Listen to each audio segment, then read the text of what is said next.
Hello, world, and welcome to another fantastic no-brainer show. I'm your host with the most. I'm Big Daddy. It's me, the GOAT, with my compadre, my counterpart, he's waiting for it, co-host, D-Rex. What's up, bro? And I am the mule, better known as the ass. The donkey. You need to just change it from D-Rex and effects to the donkey. Just change Duh, it. Right? it needs to be duh donkey. The donkey. Hey, brother. The donk. So we have a fantastic guest tonight, a friend of mine, an entrepreneur of all entrepreneurs. I brought him on. I've been waiting for this show. I'm excited. Let me introduce the world to Jonathan Carney. Jonathan, how are you, my brother? Doing great, gentlemen. Thank you for having me tonight. Looking forward to having a chat about all things business. And I think I've got a unique story. I'm in a lifetime career of entrepreneurship, but taking some side quests, and all of them come to fruition and kind of work and come together all at once. And I'm right at the middle of all of that right now. So it's unique timing to have these discussions. And I hope with some of your listeners that if they've got some ideas and some wild off the wall things, that stuff they hear this evening that we talk about inspires them to jump off the ledge really and get into it themselves. It's a wild world over here. It's a lot more comfortable having somebody pay all your bills for you. But for me, the itch of entrepreneurship has been in me since the time I was born, and I'm finally scratching it. Well, let's start back at the beginning. Where'd you grow up, Jonathan? So I'm from Maine originally. I grew up in a small town called Lincoln, Maine. For people that are familiar with the state of Maine, it's a small town about 45 minutes north of Bangor area. People mispronounce that all the time, by the way. I hear it all the time as Bangor. So I tell people, how do you pronounce the word B-A-N? They say bang. I'm like, how do you pronounce the word or? I'm like, now put them together, bang or. So we're just 45 minutes north there, 3 hours north of Portland, and about 4.5 hours north of Boston on I-95. Coincidentally, my dad's a big part. That's where the entrepreneurial itch began. My father was born and raised in the same town of Lincoln his whole life. Still lives there today. We owned several restaurants. Growing up, I started working in them when I was about 10 years old. And the town, to give people a concept of how small Lincoln, Maine is, if they're not Googling how big it is, it's got roughly 2,500 people. So it's a very small town. You would tend to hear sometimes say, I'm from a small town, there's 10,000 people here, or there's 15,000. That to me is massive. So, a tiny town, northern Maine, and small town. And I've been out of Maine. I moved out in 2003 when I moved down to Florida here, went to college at UCF and undergrad and grad school down here. So I've been a Floridian now for the last 20 plus years, but I've lived all over the place. But it all started in the little town of Lincoln, Maine. That's awesome. Did you grow up on the ski slopes, or were you not a skier? No, I didn't do a whole lot of outdoor activities. I was an indoor athlete for the most part. I played football in the fall. And then after football was over, basketball season picked up. And then traditionally what I would do is I would play basketball the remaining months of the year. So we live near ski slopes. Some of the best skiing in the country is there. Sunday River is a big one. Sugarloaf Mountain is one of the more famous ones up in Maine. And we lived very close to all of those. It was just not something I ever did because I was tied up doing other things. I loved basketball. I mean, as soon as football was over, and I really did enjoy football as well, being a good athlete, but basketball was the one that I always was really driven towards and connected to. Still to this day, basketball is my favorite sport. So I would play that throughout the winter. So I was a gym rat. So if it was snowing, I was in the gym. If it was sunny out, I was in the gym. So I didn't do a lot of the main activities that you would think of. I mean, I wasn't a big ice fisher or anything like that. No, we did do it. It was always around. So I did those things occasionally. But skiing, coincidentally, which is going to sound wild, is something I have never done. I have never downhill skied. I've done cross country, but never any skiing. But we were right in the thick of it. I mean, we're right at the beginning of the Appalachian Trail, Mount Katahdin. You could view it from the top of my street. So real beautiful area, but truly the middle of the woods. Yeah, I've skied Sugarloaf, and I grew up in Jersey, but we used to ski Vermont, New Hampshire, Maine. Went up into Canada to, what's the one in Quebec? I can't remember, right over the border. But anyway, my parents were huge skiers. My dad was a giant slalom, big time. So you didn't play ice hockey or anything, huh? I mean, that's like Well, we played pond hockey. Yeah. The challenge with hockey is I have never skied at Sugarloaf, but I've golfed there. So during the summer, it's a beautiful golf course in that area too. That whole That's area cool. of the state's stunning. But yeah, so I grew up playing. We played pond hockey, floor hockey a little bit. I was a decent skater. Hockey is really expensive. All right, there's a lot of traveling, lots of early mornings. The reason that exists is because unless you go to a really big school that has a hockey team, you're generally as a young kid part of like a hockey club. So we had some kids that went to our high school that were part of the hockey clubs growing up, and they would play hockey in the morning down south of us in Old Town or Bangor, and then they would come back up to school, and then they would play after that. So it's a huge financial commitment. So it's when you live remotely and you don't have hockey around, you play it. It's a big part of our life, in terms of playing and watching it. And the college level was huge because I probably about 40 minutes north of the University of Maine, and they had a phenomenal hockey team growing up. Right. So I could talk University of Maine college hockey for a long time. So but it was just a financial thing. It's expensive to play hockey. You grow out of the skates fast. So I don't know if I intentionally was moved away from hockey, but my dad wasn't a huge hockey fan or a hockey player or anything like that himself. So I kind of followed in his footsteps. He was a football player. So I played that. You've met me. I'm a really quite large guy, but I'm not. I've always been big. But when you've met me, Zach, this is my biggest I've ever been, and it's not just it's proportioned relatively well, but I look like a retired NFL player. I was when I played football, I was a wide receiver, free safety. I was 6'2", 215 pounds. So doing that, I just this last few years that I've had children, my wife's taken the baby weight off, and I haven't. But You found it, right? Yeah, I found it. It definitely didn't go away. But yeah, hockey's a big part of Maine, but I just never do. It was very cost prohibitive, man. It said it's expensive skates, uniforms, the pads, sticks, I everything, remember the travel. It's nuts. I begged my parents for a pair of CCMs or Bowers, and Mm-hmm. they got me Bowers, but they didn't get me the plastic like the pros wore. They just got me these old hockey skates, and I was just like, this is crazy. But we played pond hockey. I mean, Jersey's Yep. not a big, it's not a big skating. How about you, Derek? Was hockey big up in Michigan? It's almost exactly like Jonathan said. The big schools would have teams. I was from a smaller private school. We didn't have a team. So the only people who played hockey in my school were the very few ultra wealthy kids on club teams because as he said, I mean, if let's say you play football, you can rent your equipment and get cleats and a helmet, and you might be back $200-300. And I'm talking 20 years ago, right? 25 years ago. But hockey, man, you're 35, but a couple thousand, man. Like it's just so crazy expensive. So, and not to mention just a huge commitment too. So Mm-hmm. almost exactly word for word how you described it, John, was kind of just like Michigan too. Yeah, I mean, so for us for football, they provided us with all the equipment. The only thing I had to provide was my cup and my cleats. I mean, you have options. You can rent, you can get it, secondhand. You can go buy it. I mean, that kind of stuff. But it doesn't matter if the region's cold. It's not unless the region is super obsessed with it. It's not necessarily a super accessible sport. Mm-hmm. Yeah, That's how I I would mean, we had describe it. some high schools. We had some high schools that had the programs that they were close to Right. us. So Yep. there were schools around. It's just we weren't. I was an hour away from it, and we were a smaller region.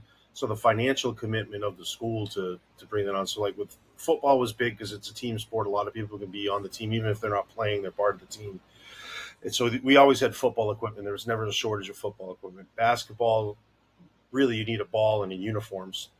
You got to buy basically. sneakers and whatnot. But yeah, hockey it's just cost prohibitive. Even if it said hockey was big in our area, don't get me wrong. The same thing in Michigan. It's big everywhere there. It just depends on where you're at. And it's time commitment, cost prohibitive. It's a really challenging sport. And that's one of the challenges that hockey has in general. I think as a sport, you got to be committed financially, and you got to be committed with your time. So hockey's growing a lot here in the U.S. I think in the last 5 to 10 years specifically. It really helps when you have all these Florida teams with such a huge population winning Stanley Cups. But the growth of it and the recognition is getting much bigger. So there's probably more hockey around me here in Orlando, Florida, than there was around me in Lincoln, Maine, and that's we're closer to Canada. So Which it's is really hilarious. interesting. Yeah. Yeah. That's cool. I mean, all right. So then you decided to leave the Great White North and come to the Sunshine State. Was that to specifically go to UCF, or were you saying I'm going to Florida? No, so my entire family except myself went to the University of Maine. To this day, I don't know the school song at UCF, but I know the University of Maine's Maine Stein song by heart because it was brought up around it. Like, we go to all sporting events. We had season tickets to, coincidentally, we had season tickets to the University of Maine hockey, all the football games, basketball games. So we'd go there. That's the largest school in Maine. So we'd go to all those sporting events. But I wasn't quite sure what I wanted to do after high school. I said I was an athlete, and it was from a small area, so I didn't really understand the skill levels I had. Training was pretty good, but it wasn't. I didn't have a personal trainer that that trained me how to coach me. Everything I did was were like summer camps, things my family sent me to, and that's not a knock on the people that coached me. They may some people may take it that way, but it's a small town. You do the best that you can. You don't have those things. So there was a good shell, but inside of the shell, there wasn't a lot of inner workings. There wasn't weight training. And I had a really close friend of mine from a smaller town than mine, actually, the very next town over. He ended up playing in the NFL for 9 years. And he didn't even play football in high school. He started his sophomore year of college. Wow. And he made it just off his sheer strength. He's one of the strongest people I've ever met. He started lifting weights when he was young, and he really was just an amazing athlete. And we talked quite a bit, and we're like, man, could you imagine if we'd had the coaching that a lot of these people have in these bigger programs? I know, imagine what we would have done. And he's like, oh my gosh. He goes, yeah. He goes, it would have been incredible. But then I sit there and I'm like, bro, you played in the NFL for 9 years. Like, what more could you have really done? Yeah, Who did he play for? Oh man, he played for several teams. His longest tenure was with the Jets. He was with the Jets for about 3.5 years, and then he was with the Bills for a few years. He started with the Miami Dolphins. I think he played for about 8 or 9 teams. He was a tight end. And yeah, I went to high school with a kid. I was a linebacker, outside linebacker, and I was like you. I'm a big guy. Standing next to you, I don't look big anymore, but I used to be. So in high school, I was 6'2", 230, and I was pretty fast for a large white guy. So, and I had a pretty good grip when I get a hold of you. You weren't getting away from me. So I love just knocking heads. That was my thing. But kid was a wide receiver, played for us, and he went to Wake Forest, and then he went in the NFL, and he played for Arizona, and then he caught the winning touchdown that put the Rams in the Super Bowl 15 years ago, whenever it was. Incredible, yeah. Yeah, so and now he runs a big he was actually the wide receiver coach for the Carolina Panthers, and now he's got a big coaching gym facility in Carolina. So my friend's he's a strength coach now, and that's really kind of the last, I'd say 15 years why I'm carrying a little bit extra weight around now, but I'm big into weightlifting. I'm big in the gym. I love going to the gym. You can tell that if you look at me from the side and behind, you can tell that we've spent a lot of time lifting, and I learned a lot from him. And what it's done is it's been great for me now. But I said, look, as a kid growing up, I'm like, man, if I had had someone year round that was like, this is the way to train for strength, this is the way to train for jumping, because I could jump out of the gym too, so I no issue dunking basketballs, and I did do a lot of things on our own, but it's really just self-driven, which I think really pays off for me in my career and the things that I've done, to have that drive of, hey, we got to do it yourself. We're from a small town, nobody else is going to do it, and you're watching things. But what the big thing for me is, I take away from that, and being from a small town and the way technology is today, there's no excuse for anybody that's able-bodied and able-minded to not become somewhat skilled at something, because you can go online on TikTok and YouTube and learn knife skills if you want to be a chef. You can go online and learn math and algebra and calculus and physics. The amount of knowledge that's available now is amazing, and it's so much to grab out there, and there's such an advantage. Now, in the meantime, you got to hope that this stuff there's other distractions out there, because it's also very monetized, right? It's monetized to keep your attention. But if you want to learn something, you can learn it now.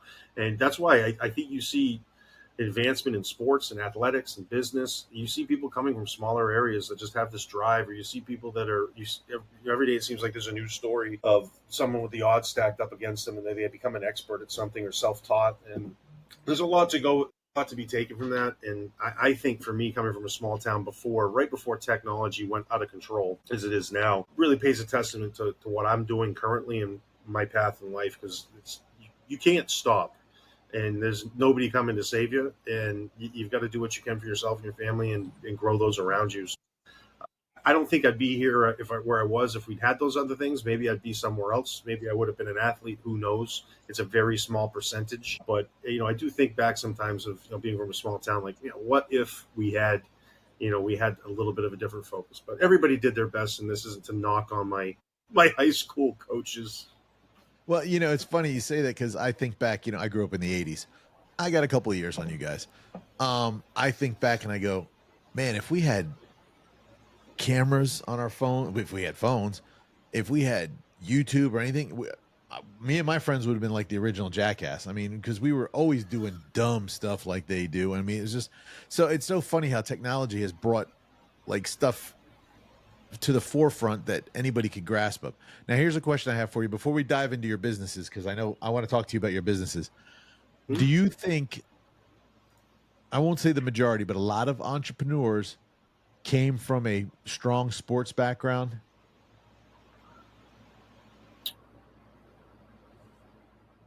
I think if we probably were to break it down percentage, it's probably pretty mixed 50-50, to be honest. If you ask me to guess, I would say that successful entrepreneurs certainly came from something that was competitive, whether it was debate team, it's any type of competitive aspect brings in entrepreneurial type mindset, in my opinion.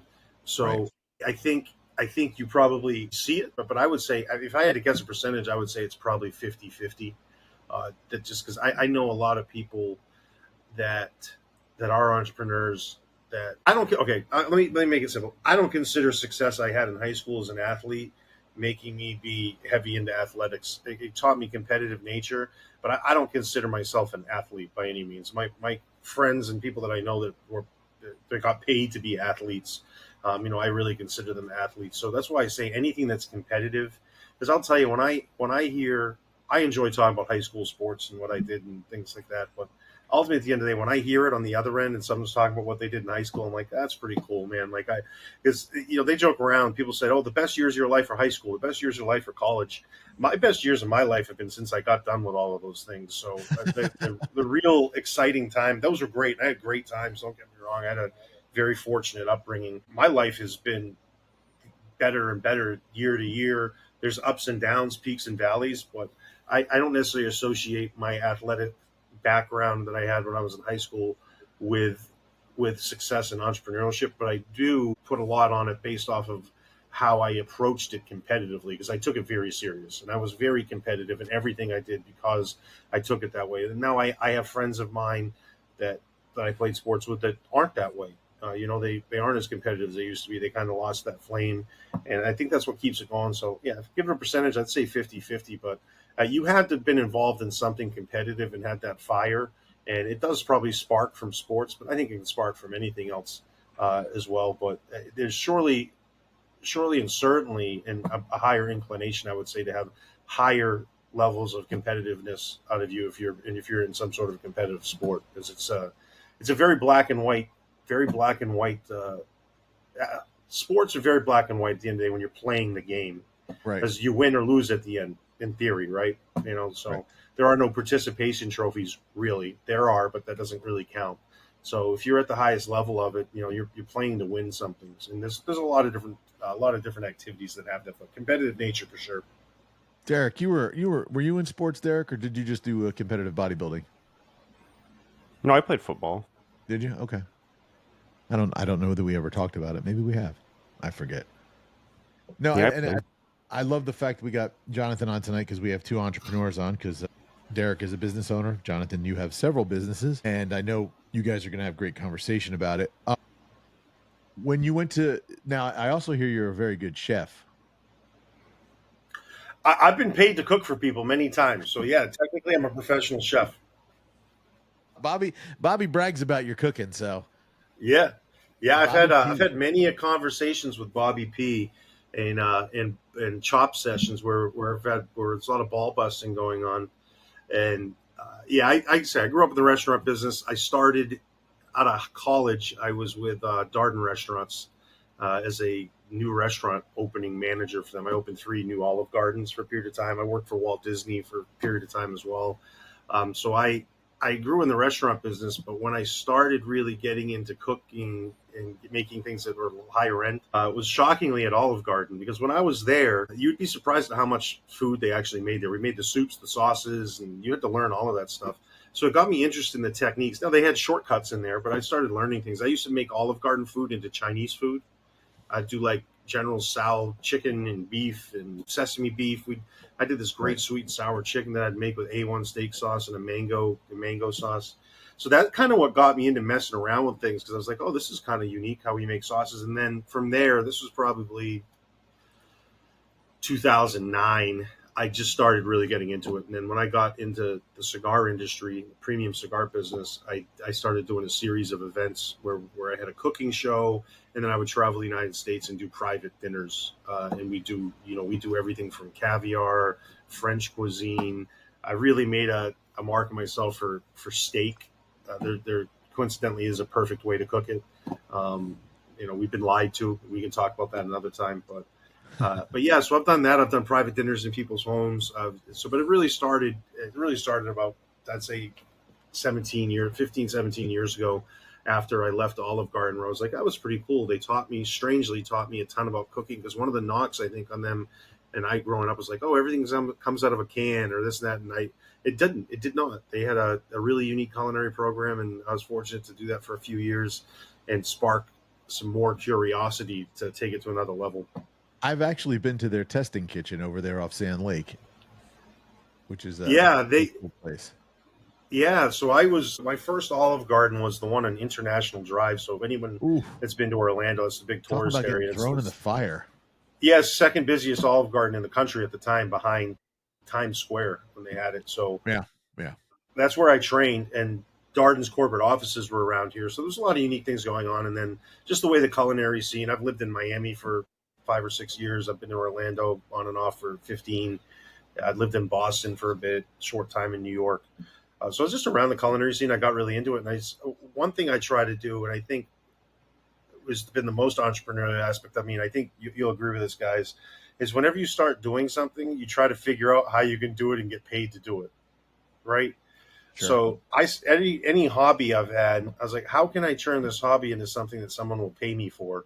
Whether it's $1 or 1,000 or 1,000,000 or whatever it is. I haven't seen the $1 million yet. Everything I do is, how can I turn that into something that I can get paid for? Because there's nothing better than getting paid for something that you really enjoy doing. Right. Yeah. No. I was in the restaurant business for a little while, quite a while. I always joke I've run cars and bars. I started out, and when I moved here in 1995, I was with Chili's 2, which is in the airport, and I left them, and I went to. Then I ran in Gators. I worked at a Marriott as a food and beverage manager, and then I've been a GM in several different wing joints, and I loved it. But it's funny because people call me chef sometimes, and I'm like, I am not a chef. I can cook if I got to jump on the line and help my guys bail out. I can do that, but I am not a chef. I cannot write recipes. I cannot build stuff from scratch. So but I loved it. But I realized I made more money in sales working about the same amount of hours as I did in the food industry. So it was, after and plus my wife did not like when I ran bars, because I'd be there till 3, 4 o'clock in the morning, and she just didn't like it. So that's why I stick with the sales, and hopefully, as you say, you turn hobbies into money. That's what we're trying to do with this thing, get this podcast rocking and rolling, and a couple other things we're doing. And, so it's the entrepreneur spirit. And I believe, obviously it sounds like we came from a very similar background. My mom didn't own restaurants, but my mom was a big time person in Amway. And that was beaten into my head from as far back as I can remember. I was doing the presentation as a child, and I did it better than most of the other people. So, you had your father. Now, did he own his own restaurants, or did he work for restaurants? No, we own. I say we because one thing I'll say that's always been my dad always had too is we always felt like it was ours. It was all him. He and my mother were both teachers by trade. My Both my dad, parents were. yeah, my dad graduated college. He had a double major in biology and then education, phys ed, essentially. So he did phys ed and biology.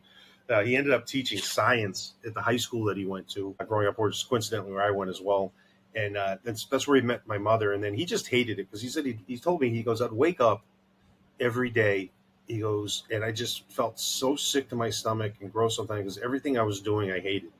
And his family was in the clothing business. My great grandfather started a clothing store called Carney's Clothing in my town, Lincoln, Maine. It's hence closed. My uncle took it over, and as he was ahead of the game, his business started to change in the late '90s.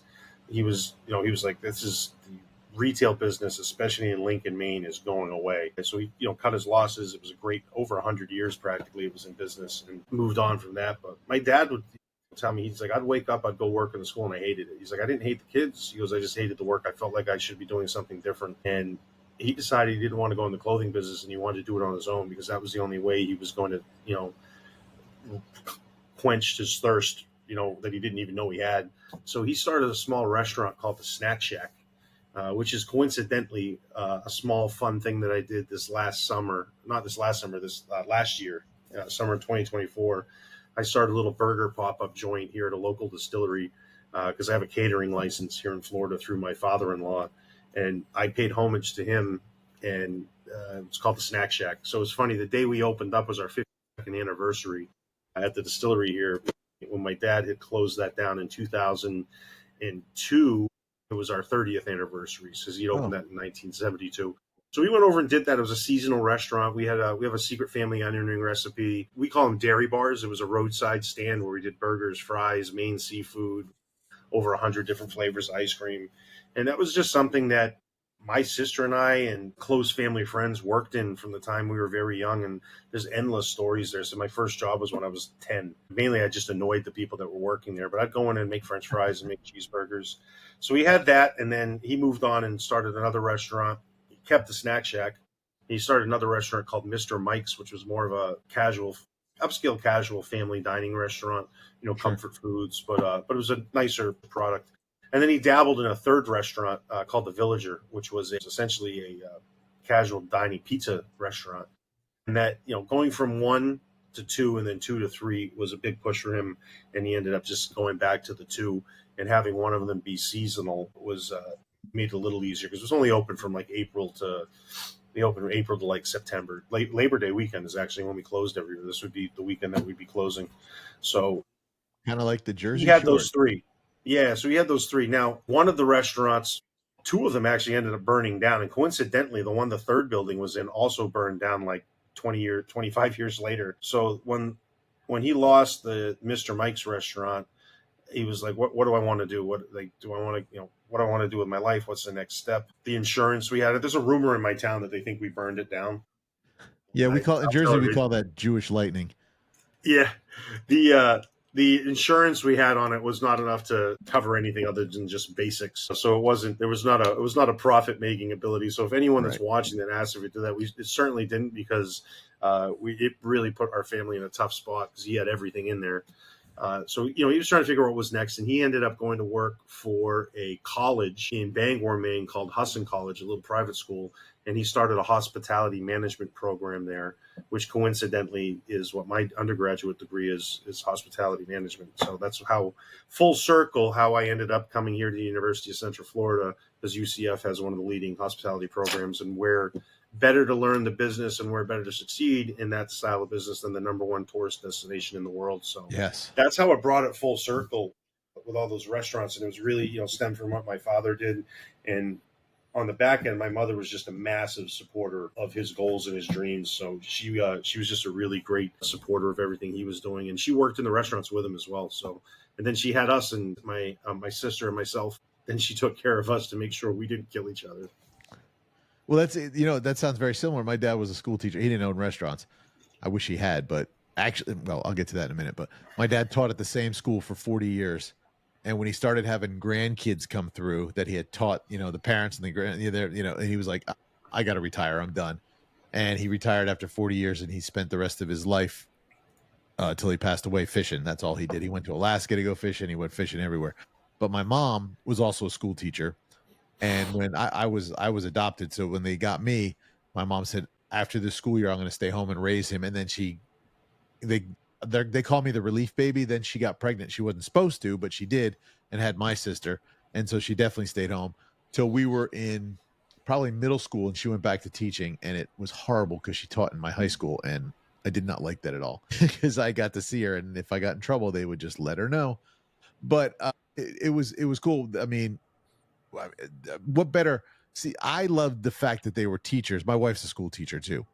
I love the fact that they were teachers because they would have the summers off, and as a kid, we did so much traveling. That's why I said, and we had all the winter breaks, so we were always skiing over the winter, and in the summer we traveled the country camping, and it was a great life. And teachers are just such a they get such a first of all, they're not paid anywhere near where they're supposed to be paid, and they just get it. I mean, some of them get a bad rap because they are bad, but the good teachers that people like come out and like, my wife was online the other day, and she said a student that she had 8 years ago was online still saying how much my wife was always listening and helped him and got him through a bunch of stuff. Mm-hmm. And she was laughing. She's like, this kid used to tell me, because she worked in an alternative school. And so this kid, used to call her racist and, treat it, whatever, but he gave her kudos. So, I mean, good for him. But yeah, there's days my wife is just like, I am so sick of the system. So I get where your dad came from. I don't know how my dad did it for 40 years. I don't know that I could have stayed at a job for 40 years. I mean, that would have just drove me, to me personally, with my personality, would have just drove me nuts. And, people give me a hard time because I bounced around a little bit through life and have different careers and different things. But if I hadn't done that, I wouldn't be where I am today, which I think has trained me not only I learned how to run restaurants, which is an entrepreneurial thing. I mean, when you're the GM and the owner of the restaurant pulls you aside, he owned a bunch. It was a big franchise. And he said, you run this like it's yours. I want to see how you would run your own restaurant. And you have to learn. You're just thrown in the fire, and you learn how to do P&Ls, and you learn those spreadsheets and how to tweak every penny out of everything, and food cost, and and then you go into sales and you work your way up. I was in the automobile business for a while, and I got all the way up to being a GM, and the same thing. You got to do everything you do. The problem with the car business, I love it. There's your light just went on, Derek. I saw it. Yeah. I was there too. I've been watching the light in between all this. I'm like, this light's going to come on soon. The ghost came through, and it's just like, the problem with it is, to me, I equate the car or sales like heroin. You chase the dragon. You're always, all right, I made 100K this year. Next year I got to make 150. Next year I got to make 200. You're never ever satisfied. And I was working 6 days a week, 14 hours a day. As a GM, I was the guy who unlocked the place and locked the place every single day. And, we used to joke, GM does not mean good morning. It does not. Everybody thought that's what it meant, not me. I mean, I worked, and now I'm in sales. I'm not a manager. I'm nothing. I'm just a sales dude. And what a relief. It's like, stress, but I'm my biggest competition, as I would assume both of you are. I know Derek is. Derek probably beats himself up more than anybody else I know, because he's also a perfectionist, and that's really tough being an entrepreneur, but so tell me. Sort of. It is like, it is if you let it stifle your action. So what you don't know about me is that I'll balls out execute to make a controlled mistake once, learn from it, and go forward. Like, I don't give a crap. Like, if I've got the dough to do it, if I have the resources to do it, I'll go hard. Like, I won't stop with the mistakes. And you're right. Like when we're tweaking the channel and optimizing, I'm like, dude, did you look at this short? Did you notice this time? Did you notice the view?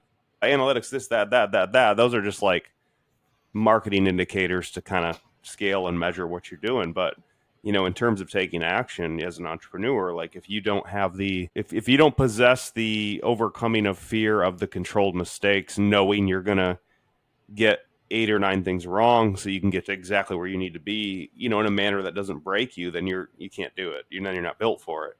Right. No And not risk, no everybody reward. is, and not everybody should be, because it's risky. It's hard. It can have the highest of the highs and the lowest of the lows. You can be on top of the world snorting off dollar bills, and the next day, feeling like jumping off the world. So, I mean, and everywhere in between, right? So, I mean, whenever you've got something at stake, you have to basically just be willing to take your ethical and moral framework and do whatever it takes within that framework to make it happen.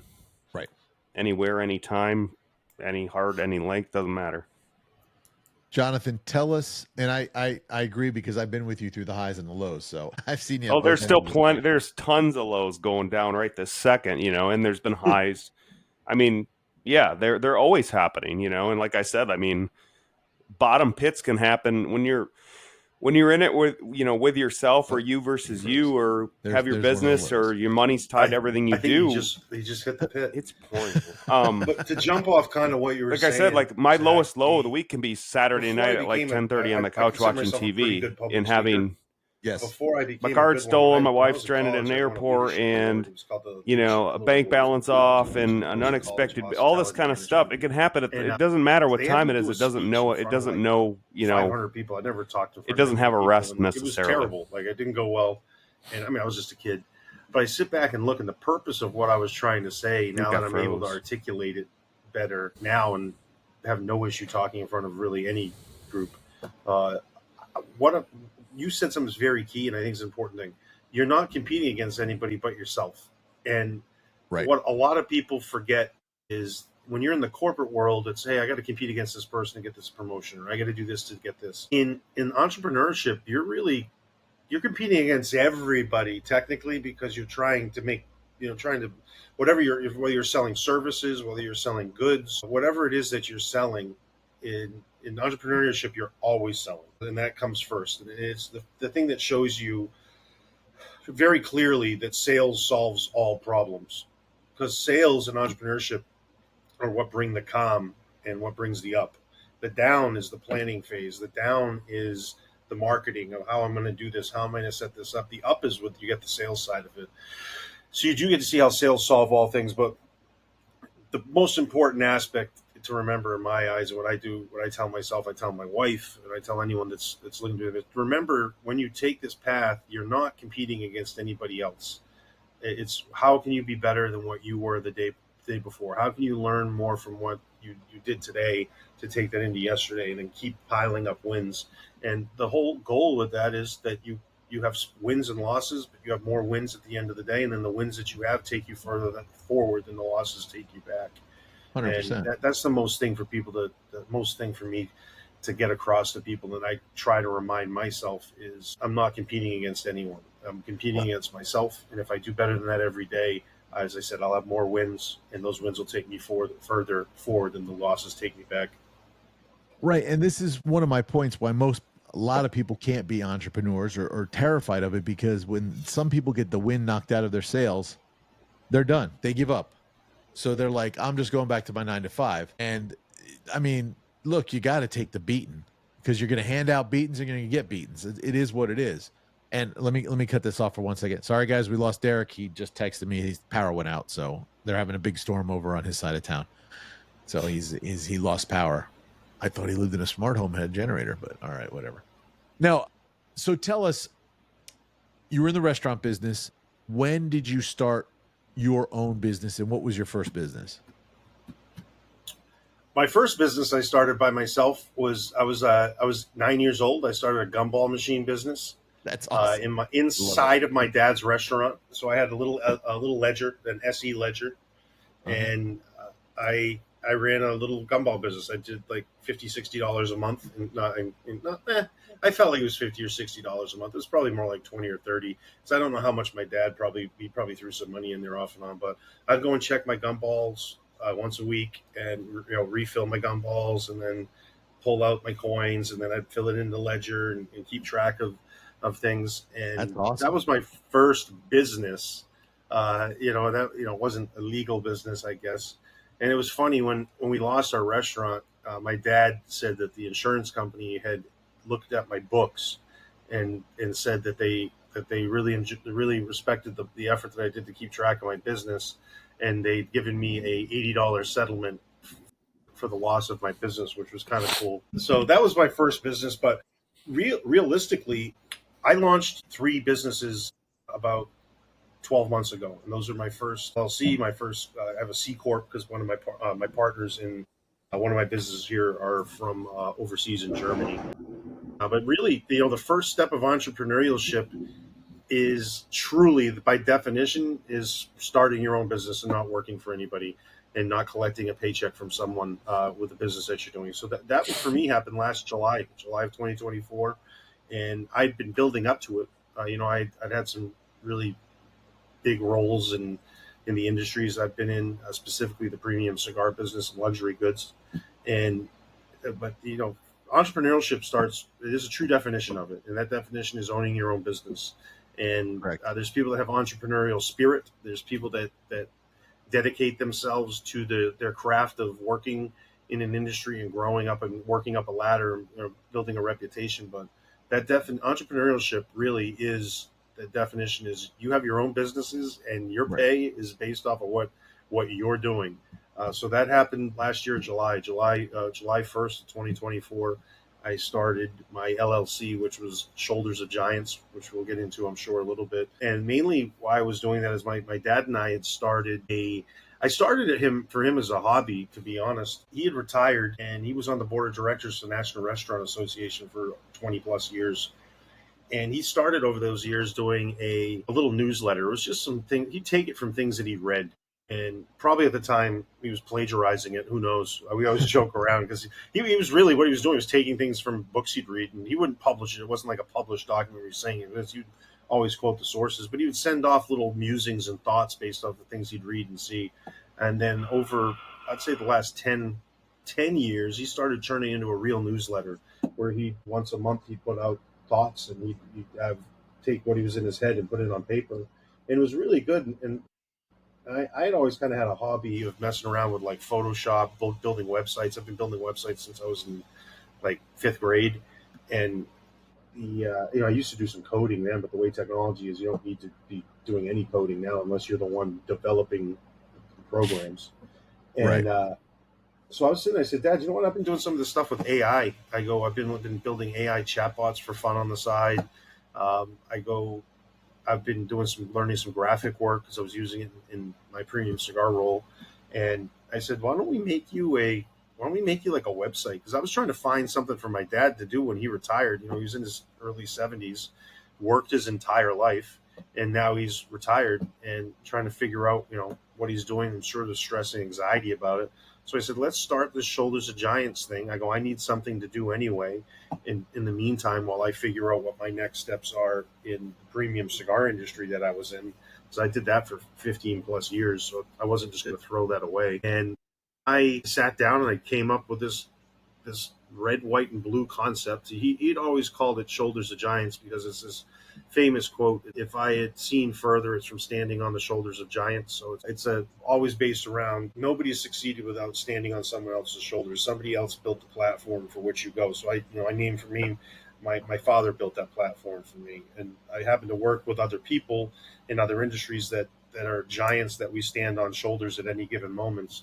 But really, my father built that platform. So I created this little character. His name's Pillar. He's a muscle-bound robot, and he's the mascot of Shoulders of Giants. And I said, Dad, let's take your newsletter, let's spruce it up, let's get logos, and let's take the Shoulders of Giants thing and make it a great, great concept. And I go, and in that, you can do the newsletter that gives me some content. I go, and I will pitch, and I will do AI marketing. I'll do AI-driven graphic design work. Not just going on and ChatGPT and making art. Like that's not a skill. But AI-driven Photoshop, Adobe Illustrator, building websites for people through WordPress, Wix, just using skills that people would like to do, and the systems have been made a lot easier now that that it's easier to do, but there's ways to perfect it. So I said, let's do consulting with it too. We can do business consulting. We can build business plans for people that maybe don't have the resources to go out and spend $10,000 on a business plan. We can build job descriptions for companies. We can build employee handbooks. We can build business. What we could do is build anything from any business from the ground up, from nothing to something. And so we launched that I'd say we launched it officially in July, July 1st of 2024. But it said it was something I was working on as a hobby for 5, 6, 7, 8 months in my free time. And then my dad was always doing the newsletter. So it was something he and I had talked about.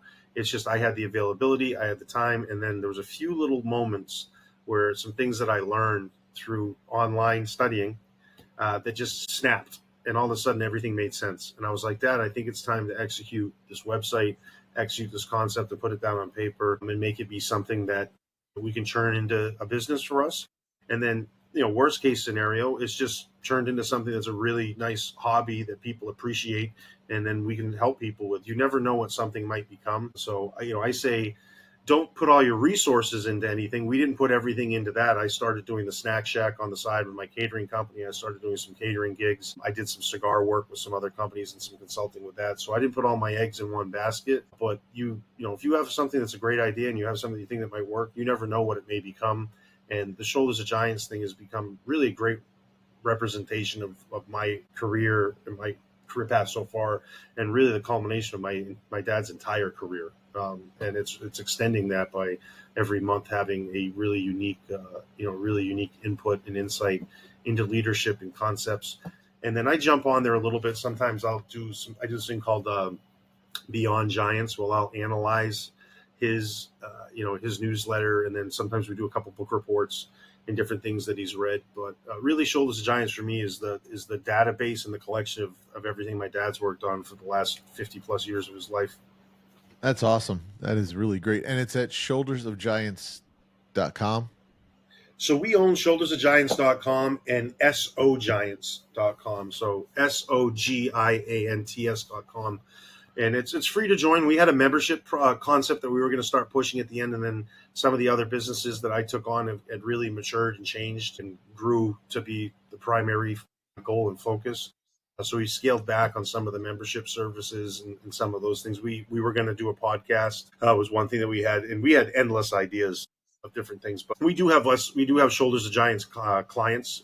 It's an active business that we do. It's an active consulting aspect of my business, and there's plenty of things that I do through that. Right. But the goal when we launched it in July of last year was this could be endless. The opportunity for this is so. It was, let's open this up. Let's see what happens. Let's see where this goes and see what it does for my career. And then at the same time, we keep building off what you've been doing. And we've had very good interest in it. And it's been something that people ask me about quite regularly now. And what we built there is a skill set that I use now every day. So that was really, the culmination of all my greatest work put together. And now things I've learned and the things that I do, I use those in my own businesses now as well as what we did with Shoulders of Giants. So it's really fun. That gets my brain churning now that we're talking about it, because we scaled some stuff back, and it's very newsletter driven now, which is great. But we scaled some things back, and just talking about it, thinking about it takes me back to a year and a half ago when I'm starting to think about what we were going to do with it. And there's some things that I would like to get rolling, some other things we'll add on to it hopefully in the future. But it was a really good springboard for everything that I'm doing right now, and something that we continue to work on, and something that that's a part of what I'm doing every day. That's awesome. And then so how did you get into the premium cigar business? Not as let's go back before you became an owner. Who were you with? What did you do? How did you get into that? So here in Florida, in Orlando, it's a very free state. The regulatory aspects of Florida are not challenging. There's a lot of really special things down here. And part of that's because it's pro-business. That's not to be a political discussion. It's just very pro-business down here. And it is a reason why it's one of the most populous states in the country. It's one of the most moved to, if not the most moved to state. So here in Orlando, there's a very high-end premium cigar lounge chain and cigar bar chain called Corona Cigar Company. And they're stunning. It's the Disney World of cigars. You walk into this place and it's like you walked outside into an outdoor theme park of the finest alcoholic beverages, the finest premium tobacco products. And I started just hanging out there when I was in college. It was right near where the hospitality school was here in town. So we'd go over off and on. It was also right next to all the best restaurants. Is that the one in Lake Mary? Well, they have one in Lake Mary. They have one in Sand Lake Road, downtown Orlando. They also have one in Tampa as well, and they have one in Sarasota now, so they have 5 Did locations. they have one in Universal, I think, at a time? They did not. There was a place there called Cigars. Maybe that's what it was. There's one here in Winter Park. It's called Cigars on the Avenue. Coincidentally, it's not the same owners, but a similar brand name, some different licensing agreements. So we started hanging out there, and I'm like, this is pretty cool. And the place was just beautiful. And I was like, so we did that for three or 4 years. We'd hang out there every once in a while, go have a cigar, talk, study. We'd go and study there. And out of college, I got into the restaurant industry. During college, I worked for the Walt Disney Company for 3.5 years. Coincidentally, it was my longest job until I got into the cigar industry. And so I did that for 3.5 years. I was at Darden Restaurants for 3. And then when I left Darden, I went to go work as essentially a cabana boy, so I could have time to go to grad school.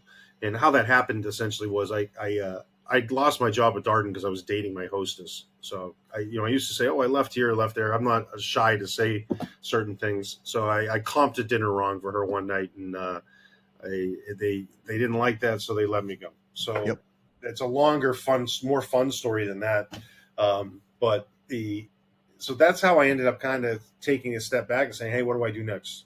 And my next focus this was 2009. The housing market was taking a dump here with the subprime mortgages. Terrible time to try to get a job. Nobody's traveling to Florida. The economy's in a recession. So I was like, what do I do? I was like, well, you know what? Let's take out some student loans and go back to grad school for a few years and hide. So I did that. And then in that time, I started smoking cigars more often. I had more available time because I had 2 to 3 grad school classes a week.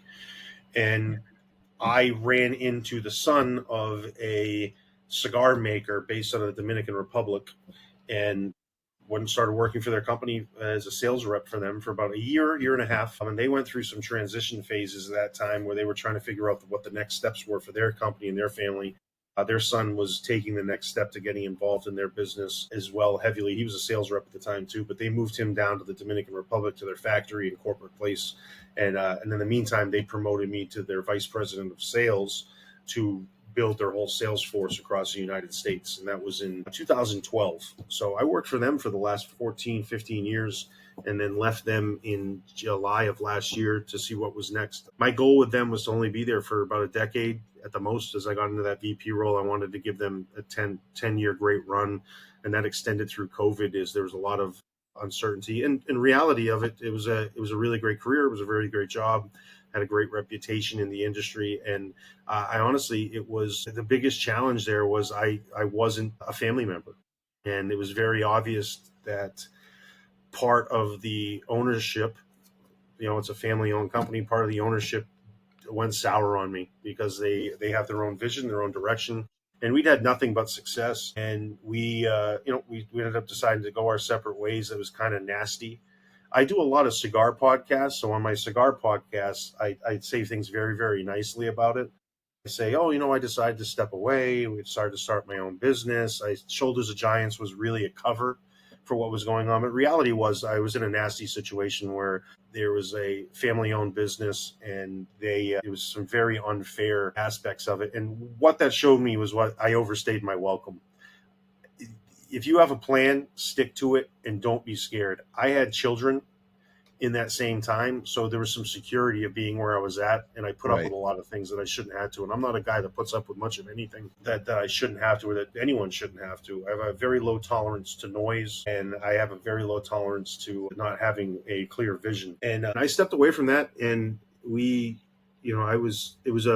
uplifted my entire career and my entire life. I had no idea what was going on next, but I had always had things going on. I was very entrepreneurial. So what I did know is I had my able body, I had my able mind, and I had a lot of effort that I was willing to give, and I had a lot of great ideas. So I threw everything out all at once.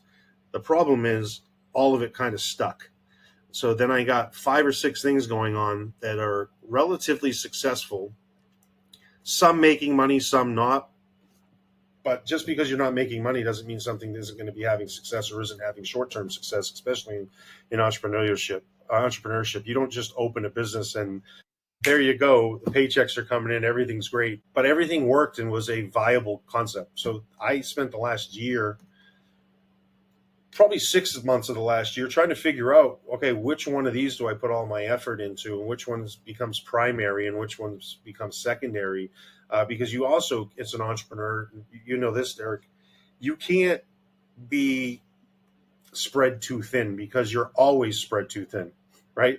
If that makes sense. If you spread yourself too thin, you're going to be able to accomplish not a lot of everything, not a lot of anything. So, but even if you don't do that, when you're focusing and you're hyper focused on that one topic, you got to be hyper focused on that one topic and that one business in the moments you are. You can have multiple businesses, but you can't have multiple businesses that you're not hyper focused on. So you got to decide which ones make the most sense to do that, and you got to decide which ones are going to have the biggest impact by you having that focus. So, so that's what I mean by you can't be too spread too thin, because you're always going to be spread too thin. So the hyper focus is the important part to ensure that when you are spread that way, that you still accomplish what you need to get done. Yeah, and that's very, very true to a point. I mean, one of my biggest problems that I've been working on and correcting now that I'm doing more entrepreneurial stuff. I still work for a company. Thank God I had the insurance when I had the accident. But my biggest thing is I got too many pokers in the fire. And I want to do this, I want to do that, I want to do this. And my luckily I'm married, my yang, my wife, I'm the yang, she's the yang, and she tell me, bro, stop. Pick one or two, that's it. You got 17 things going on. You can't do that. And yeah, so I understand that, because as maybe it's my mind, maybe you can agree or disagree, but as you get that taste for it, you want to do, it starts popping off and you're like, all right, I got to do this. I'm going to do this. I'm going to do this. I'm going to do this. I got to do this. And then you realize my to-do list now just became, what the heck am I even doing? This is just overwhelming almost, So I 100% agree that you can get spread too thin, and 90% of the time, at least for me, it's because of me. Yeah. The thing you realize, especially early on, the reason you're getting into doing your own business is it's very self-centered, to be honest. If I think I'm the best at doing the things that I do, right? I'm not saying I am the best. I feel like I am. And I don't feel like there's anything that I can't do. And I'm the only one that has the clear vision of what my vision actually is. Yes. Okay. And that's kind of sounds like word salad a little, but there's nobody that understands exactly what I'm trying to do and exactly how my mind's working. The goal is to have people that are around you that can understand as closely as possible. I hired my first employee in January. He's my chief operating officer, and he's one of my closest friends for over 20 years. He's the one, he and I started smoking cigars together. He's kind of the closest that I've ever had to understanding what I'm trying to do and what my thought process is. And he's very good at it. And the reason why he's close at it, because he's not as close as you would think, is he trusts it. There's a trust level where he's like, all right, you're pitching this concept. It sounds out of this world. It sounds nuts, but I believe you. So let's go. And I'm here. All right. So you run through the wall and I'll be right behind you. So if you don't stay focused and you don't stay clear headed and clear vision on these things, you really can get bogged down because you add everything. Because if you can't, the hardest thing to do is to try to do everything all at once.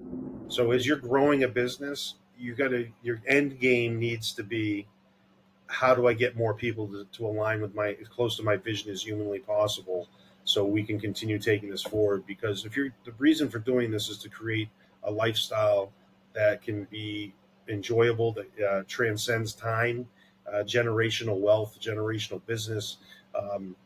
Those are all the goals with this. And if those aren't the goals, then you're very self-centered and selfish with it, which is okay. You can be successful financially that way. But the reason I'm doing the things I'm doing is I want to be successful financially, spiritually, emotionally, and I want my family to have the best part of me available. So what I'm trying to do is to create these businesses and build people up with me at the same time that can be there and be as close as possible. But they're never going to be that way. My partner in this business, Mike, my partners are this way, but my chief operating officer, he's my sidekick.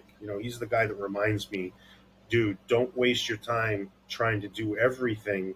He goes, I know you can do it, and I know you can do it better. He goes, but you don't have the time for it. He goes, you need to be doing more high level things that make us money and make the company money and move things forward rather than worrying about the things you can do.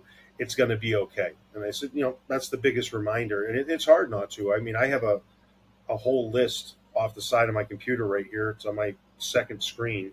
And every day I take off 10 things and 30 go on. Out of those 30 things, I look at what needs to be done right now. What are the things I can do in the next 5 seconds that I can get done? And then what things do I not need to do that somebody else eventually can do, but doesn't impact the moment or doesn't impact the immediate moment or the immediate future? So that's the tough part, because it's so easy. I look at my list sometimes in the morning. I don't know if you do this, Derek. I'll look in the morning, I'm like, man, I can get through this, no problem. I can nail this. I'll get this. I'll get this. I'll get this. I get to like point 2 and then 10,000 other things pop up, and I never get to point 3. And it's because my list was so easy, right? So it's a matter of prioritization and staying hyper focused on what needs to be done in the moment. Well, yeah, and we talked about this on a show a couple weeks ago, actually, with another entrepreneur, and we talked about lists. And he actually sets times for each thing that he does, and then he stops. Even if it's not done, he moves to the next one, because if he doesn't, he'll never get through his list, right? And I said, the problem, that's a great concept. I can't build a big list. I like checklists. Like when I ran the restaurant, I was the checklist master. I walked in figure eights all day, and everybody knew. I knew exactly where things were and what was going on. But one of the things that I can get overwhelmed because I'm trying to get everything done. So I liked his concept. But the problem, like I was saying, this is another entrepreneurial thing, is if you don't understand or know time management, you're going to be dead in the water from the moment you wake up, because you're going to be working on one thing, and all day long it's going to take that thing, and it may not even been the most important thing. So hyper focused and time management are probably two of your most important assets. Yeah, I'll tell you, my task list has some levels of it, and I call it a task list. That comes from my dad too. And my task list has priority items on it, but I'll tell you, only 10% of it's prioritized. So like those are things that need to get done that are time sensitive. Like, okay, I got to pay my truck payment today, or I've got to put my mileage into QuickBooks to make sure that it's ready for the accountant, or hey, I got to make sure this person's paid so they don't quit on me. I've got to make sure that I do enough of the taxes, or I have it at least in order, right? So when my accountant comes to me at the end of the quarter or the end of the year, I can at least beg for forgiveness that it was done as closely as it should have been. Because, for me right now, I do everything with all of our businesses. Development of products. We're doing the bookkeeping on the back end. So when you have that, if you prioritize everything, I'll tell you, if my list had this is tier, from 1A to Z, I would never get anything done, because I'd be so busy doing things that will eventually get done as they become time sensitive. But if they're not time sensitive in the moment, or there's not a deadline that I've personally set on it for like launching of a product or whatnot, it gets pushed down kind of on the list quite a bit. Because new things come up throughout the day, meetings, phone calls, podcasts. You run into those things. And so my list is very fluid. And if somebody were to grab it and not me, they would have no clue what it is. They would Right. look at it and be like, what the heck is going on here? And how does this person tell what's important or not? I just internally have a very strong system of what I know. I know that I need to do, what I need to get done. And as I grow and add more people, my list gets simpler for me.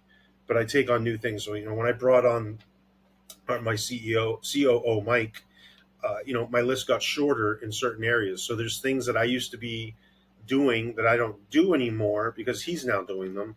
And I added other things on that list. So when I add someone, my goal is to take things away so I can add other things.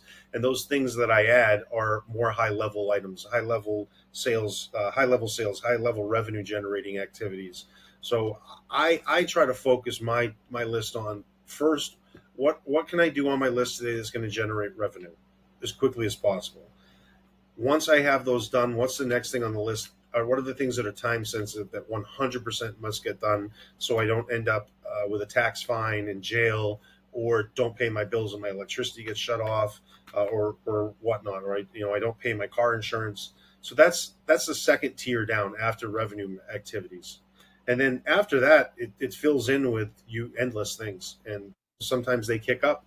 And the only way they really get kicked up in my mind is when they become something that has a level of urgency on it, or something that I said that I put a deadline on. Because there's projects I work on now where I've said this project's going to launch in December. So I don't spend every hour of every day working on that project that I'm going to have done and that I need to have done in December. I do small pieces of it every day, a little bit, maybe an hour here, 20 minutes here, and then it becomes a culmination of all its parts. Either of you guys watch Family Guy? Bits and pieces. There was an interesting interview with, you don't have to watch it to hear this, but it was a very interesting leadership thing in terms of in time management. They asked him, how long does it take to make one episode of Family Guy? And he said something like 18 months. And they're like, well, if it takes 18 months, how do you put out 25 episodes a year? And what he said was, well, we're constantly working on everything. And slowly, as you work on everything all becomes done by the deadline, right? So every episode's being worked on all the time. So that's kind of how I look at it, is I have deadlines that are set up. And within those deadlines, while I have those deadlines going on, I'm spending 100% of my time working on everything. So, if you were to ask me what portion of your day is spent on anything, 100% of my day is spent on 100% of everything I'm doing. Well, that makes sense. Yeah. And yeah. Oh, there's so many questions. So as the CEO, you obviously have to wear multiple hats till you grow the business big enough to where you can push off some of those tasks. But I think if I know you well enough, you're going to retain some of those tasks always. It doesn't matter. They're always going to be yours. And how do you choose who does what? Like when you brought Mike on, how did you say, all right, Mike, let's cut this pie up. You're getting this portion. Or how did you figure that out in your head? When I brought him on first, it was, hey, I need you to come here. I'm going to need help, and I don't necessarily know what I need you to help me with yet, because I hadn't started carving off anything, right? So I'd say for the first month or two, I would just bring him along for the ride, and then as things popped up, it'd be like, hey, I need you to do this. Can you take care of this? Can you take care of that? So it just slowly, naturally became what things can I have him do, what things can I trust him to do, and then when he takes those on, trying to not overwhelm what he's doing, right? Because I want him to stick around and be part of what we're doing. And that's important to him to have balance. So it wasn't, I didn't sit there and say, hey, this is what I'm doing. I was like, we're going to find out what you're going to do. We're going to make a job for you. And fortunately, it's only a 2-person gig right now. And we have other companies that we do work for and with. We have clients, and some of our clients, you've come to some of our functions, and those clients have their own structure as well. It became a hey, Mike, this is something you need to do. And now, hey, guess what? Now that's what you do. And he also came from a unique background with a hospitality background like me, but he also was in the startup business in Silicon Valley for many years, and he worked for many startups. And it's the same type of thing. You don't know what needs to be done until you have somebody that somebody can do, until you have that person with you and you start figuring it out. So really what happens is we just started shaving things off, and they slowly just became, hey, Mike, now you do this. So, we talked about it recently, which it's great when now there's just really 2 of us. But I go, Mike, as we grow, there's going to have to be pretty clear job descriptions here coming up soon. I go, before this year's out, we need to sit down and have a very clear job description of what you're actually doing. If someone were to have that role, or if you were to create a role beneath you, what would that person do in those tasks? And how would you lead that person to do those tasks? So we're working on those things right now. When it's a 2-person gig, it's much easier because I'm working with one person who's symbiotic with me, essentially, where, hey, this came through, I need you to do it. Boom, just send an email. I don't even have to ask. I get an email, I send it off, it goes to Mike if it's something I need him to do, and we don't question it. Today he asked me to do something, and it was like no questions asked. He's like, I need you to do X, Y, Z. I said, done, no problem. So that's easy when you're working with a smaller group, but as it grows, you must have job descriptions, you must have purposes, and we are developing those, because the next steps where we're headed are bringing people in that are revenue generators, bringing in people that are executing our ideas and executing the leadership that we have. But you don't know what the other person is going to do until you have them, and you, as an entrepreneur, you're prepared to not have them too. So if they don't show up and they're not there and it's just you, it's got to get done, right? So I think what having Mike has allowed me to do is focus on more things that I wasn't even aware I could focus on. And I look now, there's a lot of moving pieces, and looking back 6-7 months, we're doing 3 or 4 times more the work than we were doing, that I was doing 8-9 months ago. And the effectiveness of that has been huge. Like I see the impact of it, and that's where I said, not spreading yourself too thin, because you're going to be spread thin no matter what. I'm doing more than I was doing 8 months ago, but the benefit of it is 3 or 4x, because we've been hyper focused on the end vision of what we're executing. Awesome. Now, is Bentley your main focus? So the name of my company is Bentley Tobacco USA. My partner in the business here is a gentleman from Germany. His name's Martin Schuster. He's a 4th generation cigar maker out of Germany, and his company is a big tobacco distributor there as well. They make pipe tobaccos, cigarillos, which are machine-made little small cigars. His family's expertise to make millions of those a year. And he owns the trademark for the brand Bentley for tobacco products. And that trademark dates back to 1968. So that's how we have Bentley cigars. So Bentley Tobacco USA is essentially an operations company that manages the sale of premium cigar brands. And Bentley Tobacco is the name of the not the parent company, but the name of the German company as well. They're Bentley Tobacco in Germany. We're Bentley Tobacco USA here. But we work, and we're the exclusive distributor, the exclusive seller of Bentley cigars, which is protected under our trademark for the brand Bentley. And then we have other clients that we work with. We have some that we do some consulting for. I don't get into that too often, what those are. But then there's one that is very obvious that we've partnered with, which is called Hoot & Young. And that is a veteran-owned and operated brand. And our company is involved with them through me originally. And we have some small equity stake in what they're doing. And that's very much maturing over the period of time. But Bentley Tobacco USA was in the business of running premium cigar and luxury goods companies that are looking for 20 years of knowledge. And they brought us on, and we partnered with them in Bentley Tobacco, which is myself and Mike oversee the entire premium cigar division for them. And then we work with them as in part of their ownership and leadership group in the development of their whiskey and cigar brands overall. It's just unique at the same time that we do run their cigar operations, just because that's something that we do at the same time. So we're actively involved in the leadership group and work with their marketing teams, and we're part of their core group. But also at the same time, we run their premium cigar division. So it's complex and it's unique. Hoot & Young is a separate company, but do they run through Bentley for here, or is Hoot & Young Hoot & Young? Hoot & Young is its own company. There's several entities in Hoot & Young. They have a whiskey business. They have their own cigar business, and they have their own merchandise business. Right. So Bentley Tobacco USA is contracted to run their premium cigar business with their team. Okay. Now we happen to also be part of the team because of myself. So that was something I started doing on the side prior to the incorporation of Bentley Tobacco USA. And it became something that grew into something much bigger as there was a new investment group that came in early in 2025. And they really jumped that brand up, and they just really aligned with a lot of things that I was doing. So it was kind of symbiotic, because they were building a cigar company at the same time I'm building it. And they were, the question to them is, if you were to run a premium cigar company, what would you do? And I said, well, it's funny you should ask, because that's what I'm doing. So why don't we all come along for the ride at the same time? And the two brands really don't interfere with each other.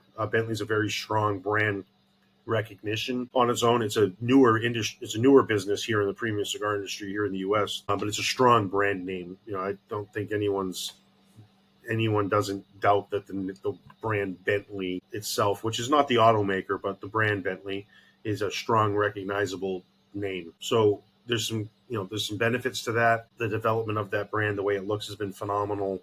And there's a very distinct way that business is running. And then you have a veteran-owned and operated company with Hoot & Young, that has a very different vision too. They're in the same space in premium cigars, but they don't really compete with each other at all, and they kind of actually play nicely with each other. And so I'm the face of Bentley Cigars here in the United States simply because of my experience in the premium cigar industry for the last 20 years, and slowly becoming recognized on the business side with Hoot and Young in that space again, just because of the recognition of it.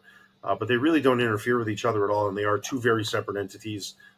Really, just if somebody's curious as to how it works, and said I'm fully transparent, the reason they're even remotely involved is simply for tax purposes on my end. When we get paid for the service, I could either run it through my LLC or I could run it through the corporation. It's significantly easier to run it through one place than it is to run it through three different things. Right. But the agreement that we have is the connection to these two businesses is myself. Okay. And did I see today you guys are coming out with a new cigar on the Hoot and Young side? Yeah. Did I see it right? Was it a $400 cigar? It's $400 for a box of 20. Okay. I was like, $400 cigar. Good Lord. What does it mean? Gold leaf? Yeah, no. No offense here. All it takes is, I had a couple people email me about that. They said $400 a cigar is insane. All it takes is reading the second line, and it says 20-count box. I didn't. I was just looking at it. Yeah. So those that aren't familiar with a $400 cigar, it's not $400 cigar. Box. Yeah. So I mean, still, those aren't familiar with Hoot and Young. It was founded in 2018 by a special forces operator, Norman Hooten. His public fame, really, he was depicted in the movie Black Hawk Down by Eric Bana's character. His name was Hoot in the movie. That was a real man, and he founded this company with a friend of his. And they had a lot of success with it. The branding of it's been really, it's a cigar and whiskey company. We do American whiskeys and bottled and bond bourbon, which just came out July 4th. And they started this company, and they've got some great vision and great direction. And there was just a few pieces missing. And what the pieces were the new ownership group that came in, which are tremendous leaders. Coincidentally, the new ownership group is headed up by a gentleman with the last name Young as well. So the Hooten and the Young are still there. And they just brought in experts in the field. I happened to be doing some consulting for them, and it turned into something much more significant than that. And the same thing on the whiskey side. They have 30-plus year, near 40-year veteran in the whiskey business that's kind of provided some vision on that. And they just started to see a lot of success. It's amazing how when you get the right people in the right place and they have the right focus and they're all going in the same direction, how successful you can be. And I'm seeing that in all of my businesses, and it's not a coincidence to me that it's all going at the same time. Now, it's not like light speed. With Bentley, people joke around. They're like, "Oh, you're going to drive a Bentley." And I said, "Oh, you'll know when I've been really successful when I show up in one of those." I go, "But I'll make it look good along the way, but there's ups and downs. This is not what success looks like long term, but I'll tell you in the short term, it is what success looks like." Sure. And I try to look at it things that way. I don't necessarily look at the downs on the outside as non-successes. Like when people come up and say, "Hey, you're crushing it. You're doing a great job with this." I think I'm doing a great job actually doing. I wish that it was 10 more times the business than we're having, but you got to be patient in the moment as well too. So I realize that the successes we're having now are going to lead to the larger successes that we have in the future, and hopefully continuously growing on those. But the question of the new cigar, we do have a new cigar. And the reason I bring up the background of that was they partnered with one of Norm's good friends and collaborators he's worked with, a retired Navy SEAL. He goes by the name Jack Carr. He's a New York Times bestselling author of the book The Terminal List. He also has many others. But this cigar was made to be launched alongside the release of season 2 of his show, The Terminal List, called Dark Wolf, which just came out yesterday. So that's why we announced that project and that program along then. It went inside with that relationship that we have with Jack over there on his Amazon Prime series. The cigar you were promoting at the show at the meeting the other night, that what was it, Midnight? Operation Midnight Hammer is the one that you saw most likely. Yeah. The one with the B-2 bomber on it. Yeah, and the end looks like it's blown out. Yes. Yeah. Yes. So is that a brand new one for Hooten, or was that something they've already had and that's just something you were given? No, that was brand new. We developed that project in June when the Operation Midnight Hammer, that was the B-2 Spirit bombing run that happened in Iran, where the airplanes, the aircraft took off from Kansas and Missouri, and flew all the way to Iran and then flew all the way back. So we at Hooten Young trademarked that mission name in premium cigars, and we designed that product on. And for I'll say I designed the product. They asked how quickly we could do it, and I said I can have it done in an hour. So I designed the bands, the cigar bands. We put together a concept of it. We trademarked it. The very next day, on Monday, the day after that mission, we put it up for pre-sale, and then 10 days later, it was sold out, and we shipped it with the cigar, everything. So we put together a project in under 10 days that sold out, and it had a lot of success with it. And it was a really unique. It was a cigar that had a cigar band, really high-end cigar band on it that was shaped like a stealth bomber, matte finish, and the end of the cigar, we call it uncut. It just looks kind of like. It kind of looks like if you had this, we call it a shaggy foot. It kind of looks like a broom at the same time too. But imagine like a I rock. should have brought one in. I didn't even think about it. Yeah, me too. I was just thinking, I don't have it in my humidor behind me, but it looks kind of like a rocket with smoke and fire coming out of the end of it. And that was by design. It was made to look like a bomb. So that was a really fun project, and that was something that we designed and worked on as a team, and we executed very, very quickly. And I said that's a testament to having people all working in unison that are all doing something that's headed towards the same task. So that's what I try to do in all of my businesses. And you have successes, and then you have some that aren't as successful. But your goal is to have as much as successful as possible. And I'll tell you, once you find something that works, and you have a model internally of how you execute things, that's the most important thing. People ask me a lot. What do you think it takes to be successful with a project? What do I got to do to be successful with selling a product? And I said, what you need to do is find a system internally, not just a concept that works, but a system internally that enables you to clearly represent something or a product or a good that a consumer can buy, that it's not challenging to do. So you got to have a good concept. You've got to have a good product, but you also have to have the delivery system be efficient, and it's got to be consistent. So everything we do and everything I do, whether it's with Bentley, whether it's with Shoulders of Giants, or whether it's with the Hooten Young business, which are all kind of under the same umbrella for me personally, are, if we want to do something, how are we going to get it done? So after we come up with the why or the what, then the very next thing is how and who is going to do it, right? Because you can have the what, the why, and the how, and if you don't have anybody who's the who, you're in really big trouble, and you just have an idea, and then you sit there wondering why nothing ever worked out. There's so many ideas that don't work because there's no who, and the definition of who doesn't necessarily mean to be the person of who's going to physically make it or physically sell it. Sometimes the who is who's going to pay for it. Sometimes the who is if I don't have somebody to pay for it as much as, or to pay for it, or I don't have the money to pay for it as much as I want to, is how do I scale it down so it does make sense? So I can be the who, so that's the most important part of executing something, is the system internally. If you don't have an internal system, that's when you have one-hit wonders. That's why, like musicians, you have musicians like, oh, we're a one-hit wonder. I wonder why that person never made it. They had a really bad system for making music. They hit it one time, but then they didn't identify, how do I keep doing this over and over again? And the systems are the most important part, in my opinion. And that's why the small successes we're having now, I envision this in 5 to 10 years from now, looking back at these successes that we've had, or the success that I have in the future, hopefully. I say the word hopefully a lot. That's when I say hopefully on my end, that means I'm going to. Right. But when I have those successes in the future, I don't think my system is going to look very different. What I'm selling may be different. The quantity may be different, but the system's not going to be different. And I think that's what anyone will tell you, is the basics of your system need to be in place and the foundation needs to be similar. As long as you have that, you can execute at any level that you're going to need to execute on and spread that foundation if needed. Well, let me jump in here for a second. Hey, welcome back, Derek. We lost Derek for a little while because of his storm, but we got him back. I know you had some questions, didn't you, Derek?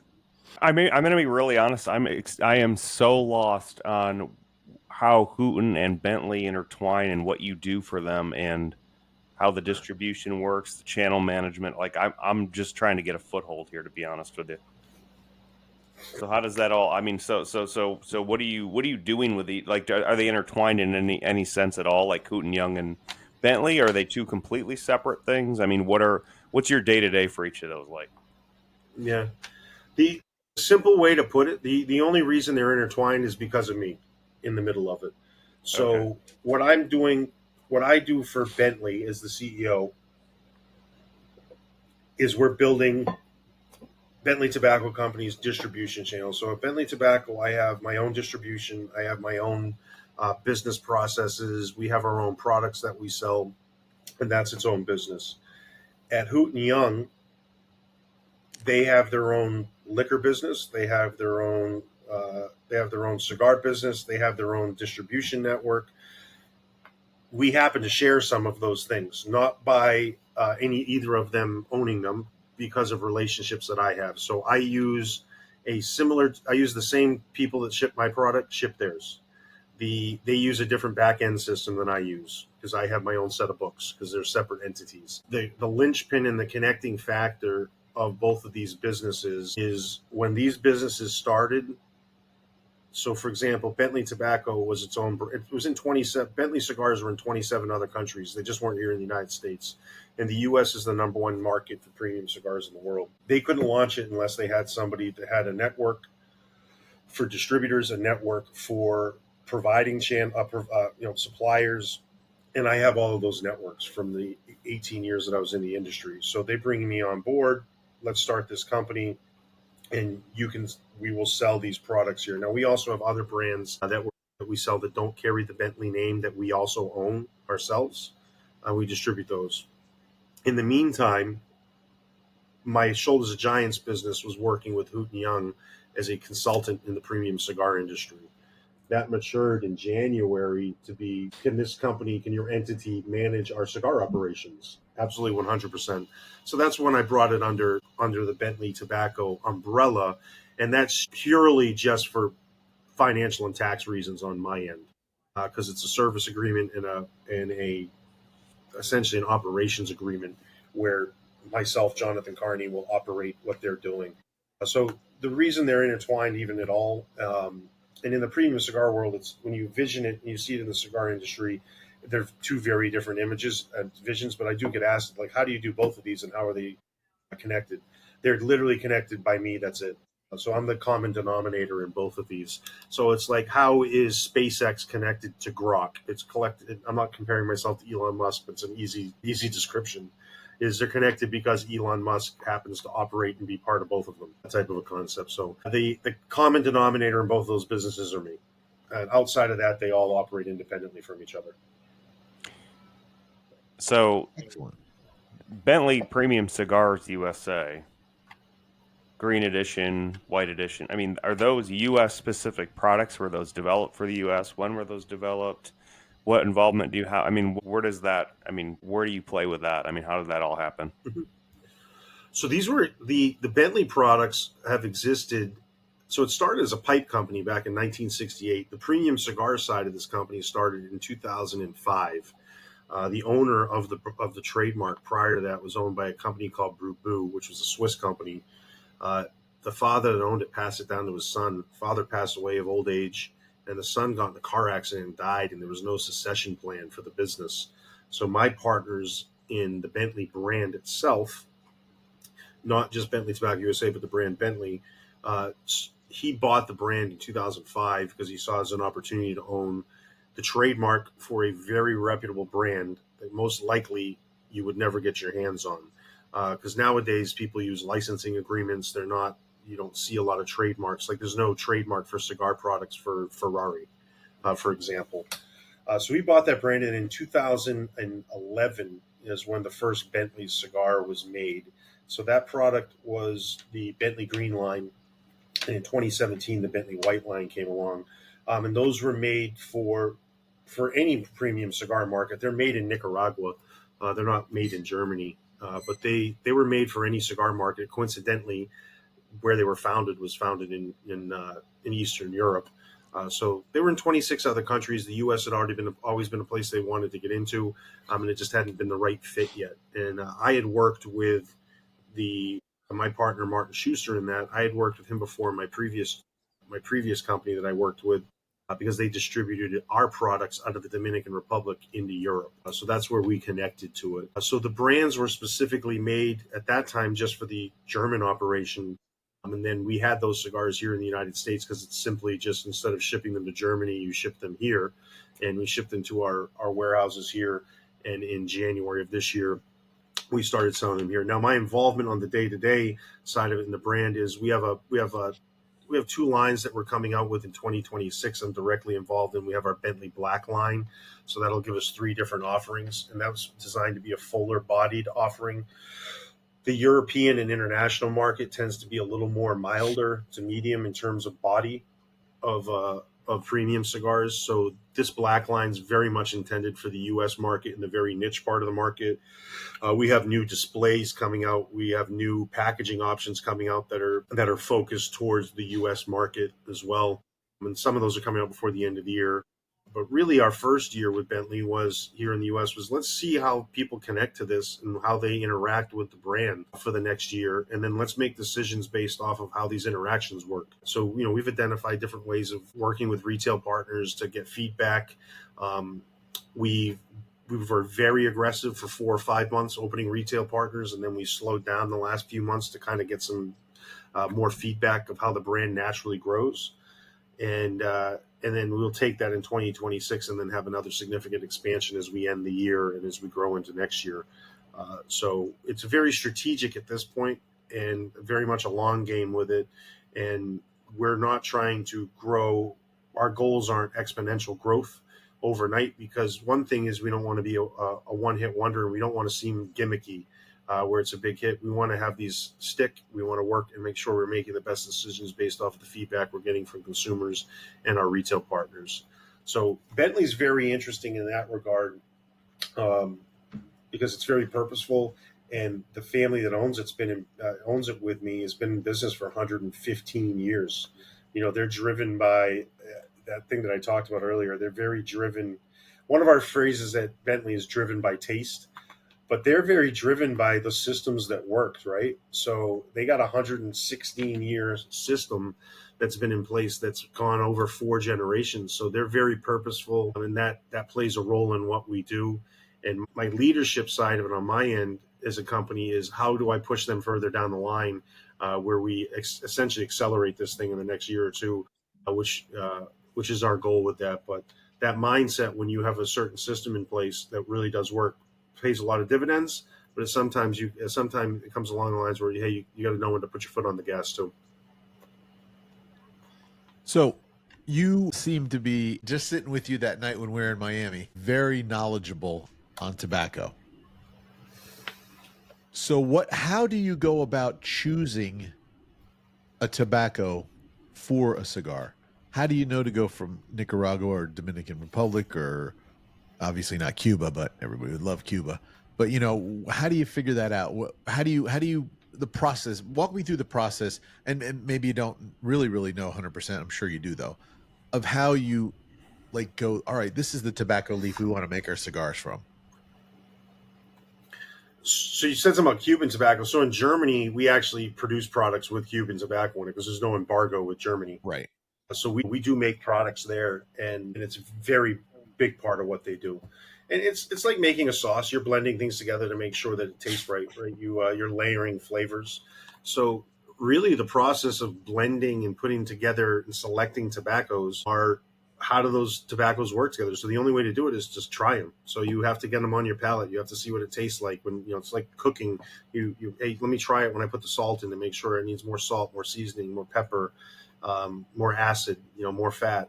So there's a lot of different things you can put into it. There's a lot of different varieties of tobacco. There's a lot of different areas of the world and with different soils that grow different tobaccos. So it's based off of really what what you're looking for in terms of flavor profile and what your goal is for the end user. So, for example, the last 10 years, front palate spice has been a very popular flavor profile. There's a lot of tobaccos in Nicaragua that have that characteristic to it. So there's been a lot of expansion in Nicaragua over the last 15 years, and it's become one of the largest distributors of premium cigars, if not the largest in the world. And there's a lot of history there. There's been cigar makers there for 60, 70 years. So at Bentley, we work with the oldest Nicaraguan cigar maker. Our partners said their family has been working with them for over 50 years. Dominican Republic the tobacco tends to be grown in a very hot valley. So it's very strong, very rich, but a lot of earthiness to it. The soil there, it's very much like wine growing grapes. The terroir really does affect the minerality of what the flavor profiles are. So you could grow the same type of plant in Dominican Republic and grow it in Nicaragua, and you're going to have two very different flavor results based on the type of soil. Now, Nicaragua happens to have a very different topography too. There's mountains, there's valleys, there's hills, there's oceanside areas that have there's volcanic soil, there's clay. So Nicaragua is very diverse in soil and very diverse in the topography. So elevation affects it, sunlight, amount of weather, amount of rainfall. So a ton goes into it. Now, to make it simple, knowing those things are very important and knowing where those things come from. And the best thing to do is to find the people who are the experts. So as I said, at Bentley, we have 115-year experience with this. But we still work with the best that we can work with. You find the best, and then you take your knowledge with the best. They're going to have equally as much and then more knowledge that you have, and you end up getting something that works out really well. So for us, we're very fortunate to work with a manufacturing partner that's been doing it for over 55 years and are the first ones to do it in Nicaragua. Same thing in Dominican Republic. The cigars that I do through the Dominican Republic at Hoot and Young, because we do at Hoot and Young, we have Dominican and Nicaraguan products. We work with a gentleman, his name's Eladio Diaz. He was the master blender for a very big Swiss company called Davidoff, which is one of the largest cigar makers in the world. They've been in business for generations, and they have facilities in the Dominican Republic, and he ran them. So you go and find the best of the best. So it makes it simple if you understand what you're looking for, and then go work with the best people that you can. And I tell you that with everything. Find the best that you can find within the constraints of what your business is, and you'll have some success, at least success in terms of the quality of the product. Then you got to do everything else at the same time. But that's how we do that, is we experience, knowledge of what we're talking about, and then just because we have that knowledge, not claiming to be know-it-alls about it, and go and find people that know more than us. What now? Okay, so we have tobacco farms in America. Why is there American cigars? Bentley. There was specifically a cigar called the American that was made by a company called J.C. Newman. Everything in the product was made in America, even the dye that was used in the ink that went on the cigar labels. The main reason you don't see more full American cigars, the Connecticut River Valley through Massachusetts, Connecticut, grows a lot of tobacco that's used for wrapper leaves. Down Connecticut broadleaf is one that's used, Pennsylvania broadleaf. So there is some grown here. In the Carolinas, that was all really grown for cigarettes, and it still is to this day. It's a very different technique, which is a whole other concept on its own. But the main thing breaks down, and you guys might have been touching on this a second, is really just labor. It's expensive. Well, yeah. If you see a $20 cigar here in the United States, it's made in Nicaragua, that would be $70 if it was made here in the United States, because you got to pay somebody $15 to $20 an hour to make the cigar. You have regulations that are stifling for certain industries. There's no real government supplements on the farming of tobacco any longer. It used to be. It used to be a cash crop. So it's not really. So it's not really like everyone says labor for for overseas versus America, but it's not really, right, because cost of goods of anything is labor wise. Some industries maybe 15%, some 35%, whatever. But if you take that and you say, okay, we went from 10% or $5 an hour to 15, we triple our labor, and you're at 10%, you're really at 30% labor. So it's not like this tripling of the price, but when you say regulations, different things in different obviously the cigar making process is an extremely manual process, right? Very much. I mean, So it's so obviously very it's going to have a bigger hands-on. effect for your industry per se, but like, it's always going to be whatever your labor goes up, that's a percentage of whatever your cost of goods was. But I mean, like, I can imagine it's kind of sad, but like, you can get away with more in third world countries, right? In terms of like, why is Chinese energy cheap? Well, okay, they don't have any regulations. So you could just pop up a factory, start pumping it out. And yeah, labor's cheaper, sure, but there's a lot of other red tape, I would imagine, US versus worldwide, that makes it just more conducive to doing business where it's been done You made traditionally, it. maybe, and because obviously the product is there, the leaf is there, right? So let's say you made a great point on the labor thing, because that's one of the questions everyone's just like, what do the rollers get paid? And I go, I think you're overestimating how big of an impact what they get paid actually has on this process. Because say they make 300 or 400 cigars a day, right? If you're paying them, let's say it's in a 6-hour shift. So let's say we're paying them $20 an hour. So two people are going to work $20 an hour, make 400 or 500 cigars each, right? So let's say, just for making a round number, let's say 500 cigars, and so they make $120 divided by 500. That's not a lot per cigar, right? So that doesn't have a huge significant impact on the price.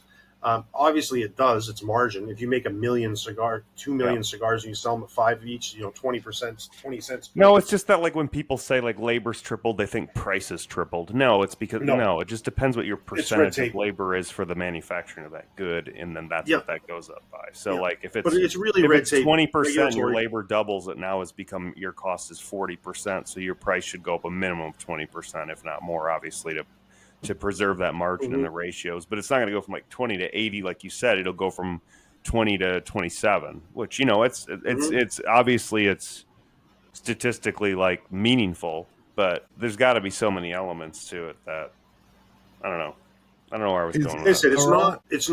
it's not a cash crop any longer. So it's no government supplements on tobacco here. The cost of building a building, a tractor cost here. The way that the person who's picking the tobacco in the fields is a different person. So every part of the process is more expensive. So it's exponentially more. And if you were to do it here in the United States, every step of that process would have additional regulations. It would have additional red tape. And it doesn't mean that there's not high standards, because in Nicaragua and the Dominican, they have tobacco agencies that work, this is going to sound crazy, they work with these companies to make it easier for them to do business in those countries with them, which doesn't happen here with agricultural products at all. It makes it very difficult to grow food. It makes it, if farming was so lucrative, everybody would be doing farming. You know what's lucrative? Buying the farmland. That's why Bill Gates owns all this farmland. It's very lucrative. So it's very challenging. But that's the big play. That's why these countries, and also climate wise, these countries have great soil. These plants grew indigenously in these areas, and for a premium product that's not treated with chemicals like cigarette tobacco, and that's a very different product. These things grow great there. The grapes grow really nice in Northern California. They grow great in France, in the Rhone Valley. They grow great in Champagne. So they're just really great growing regions. So there is that as well. But then there's the side, then there's the actual business benefit of working in a country that's very, very much wants you to keep their money there and very much bring wealth. Then there's some geopolitical things we could get into as well that make some areas more conducive and more, easier to work with. But I won't get too into that stuff today. But it's a very interesting business, and there's so many factors. But that's why you don't see too much here in the United States. But there is some. But now the problem the final problem you run into is what I was just touching on, was the quality of it. If you're drinking you drink red wine cabs from France and Napa Valley, you're not going to go down to a winery here in Florida and be like, oh my gosh, these grapes are great. Grapes just don't grow that well here for making wine. Right. And the same thing, like tobacco doesn't really grow great in North Carolina. To have you smoke something and be like, man, that North Carolina volcanic soil just really has great minerality on the back of my palate. I feel like to compensate, like in the US, we over farm and over fertilize, chemically with any type of thing, right? That's why, like, that's why to mass produce and to produce quantity, your quality goes. It's like our food, right? Our food here is horrible. We have the worst food here in the entire world. I mean, not in terms of quantity and lack of scarcity, in terms of what would you, not quality, but Chemicals. yeah, like compromising, just really horrible, terrible things, right? It's cheaper. You can eat more of it. You can get it readily available. That's how we compensate. And we say, well, okay, to drive the profit up, here's what we got to do to make that happen. And as consumers, we drive that and we get used to that and we need more, more, more, more, more, more, more. And you go around the world and it's like, I can eat a lot less, but what I want, and it feels great. Like I feel like the United States, like, in order to compensate to produce mass products, they choose the quantity over quality. It's wild too. And then it's like high fructose corn syrup. It's less expensive to grow all this corn and turn it into corn syrup, right? And high fructose corn syrup than it is just to grow sugarcane and get sugar, right? And because I something like there's a reason why, and my wife and I have discussion a lot. We're big on, we're getting bigger on making sure we don't eat dyes and things like that. It's just unnecessary. And the reason that stuff's there is because the red coloring that you got from natural red coloring wasn't red enough for people, right? The red Skittle needed to be more red. And then it was like, oh, well, we need more of these. And the way we're going to produce more of it, we're the only country in the planet practically that Coke doesn't have sugar in it. Right. How is that? The rest of the world drinks Coke with sugar. So what that shows me is there's a cost-saving measure that went in to use this type of product, and there's probably more nefarious things that go into it too. But you're 100% right. Like, the food here is awful because it's driven by quantity of consumption over quality of it. And some of the stuff that's going on right now, I think, where you look at like they put this stuff through with the FDA and whatnot, and with the food, when RFK comes in, all of a sudden all these companies are like, oh, we can make this without the red dyes. Then why the hell weren't you doing it before? Or, oh, we'll find ways to do it. It was just they were allowed to do it. And I honestly think sometimes we get a better quality product on a premium cigar out of a third world country than we would actually get here. Because these standards, oh, hey, you can't have this type of bug, can't be near it. Well, that bug's not going to do anything, so nobody worries about it down there. But up here, it's like, well, if this bug gets here, one person of 10 trillion might have Lyme's disease, so we're going to spray this. We're going to pesticide the crap out of the crops and ruin the entire product because of the what if possibility of a tiny little. You know what I mean? We take over precaution sometimes, and then it hurts the masses instead of supports the general consumption. Like, I think too, there's a stigma with third world countries in terms of like quality systems, right? Because obviously, like, if you had an automobile manufacturing plant in Nicaragua, it takes a lot of resources to put the quality systems in place. But if you have farms that are hundreds of years old, generations that have a process that doesn't change, you know what I'm saying? I think that's a little more locked in. Well, what it goes back to? The guys down in the third world countries obviously are creating the actual plant from the soil. There's no chemicals pumped into it. More artisanal. They're not than what we do here. They're not using steroids or whatever to make the plant bigger or stronger. This is what's been growing there for hundreds of years. As you said earlier, it's indigenous to that area. So here we would try and pump it up with stuff and make it bigger, so it bigger and badder, and then it turns out to kill us even quicker. But it saves 10 cents in cost. It does, yeah. Thank God. That's why I'm convinced that a lot of products if we made here that required quality systems and labor went up, I don't think that. Of course, that's the opposite of what we're talking about here. Scratch that. Yeah, I just don't think there should be a compromise. I think if you have to compromise in that regard when it's like a process that affects health or chemicals, then maybe it's better to do it the original way in lesser portion. Like food, right? Maybe it's better just to eat a smaller amount of real butter, beef tallow, than to drink a bottle of vegetable oil. Right? I mean, maybe it's better. Maybe it's better to have one Coke with real sugar than 17 Coke Zeros. right? Maybe that's better. I mean, and if you look back to it, if you go back, like now we have to go back how many decades, like into the 60s, 50s, 40s, 30s, and people are smaller. People are, I think medical has come a long way, but people aren't getting like colon cancer at age 42. You know, it's just a different, and they're smoking and drinking too, right? So, I mean, it's not like that's not part of the culture. It's just that I think that the things we put in our bodies to sacrifice or to, in the name of profit or cost, sometimes are the complete opposite. And you should just do it properly, the natural way, the original way, and just not have it in excess all the time. Like, you know, like if you said, I need Thompson cigars for, you know, $2 a cigar just because I need to smoke 7 a day. It's like, okay, well, do you really like, why are you doing it that, like, that is that really the case, or do you need a high quality cigar you can smoke once or twice a day, and you know it kind of evens out to the same thing, and you're going to get a better result for a lot of different ways. So I think we compensate, and we've become such a society of quantity that it's really shortcutted so many things. So I think that's kind of cool about the cigar manufacturing process. Like, it's not shortcutted.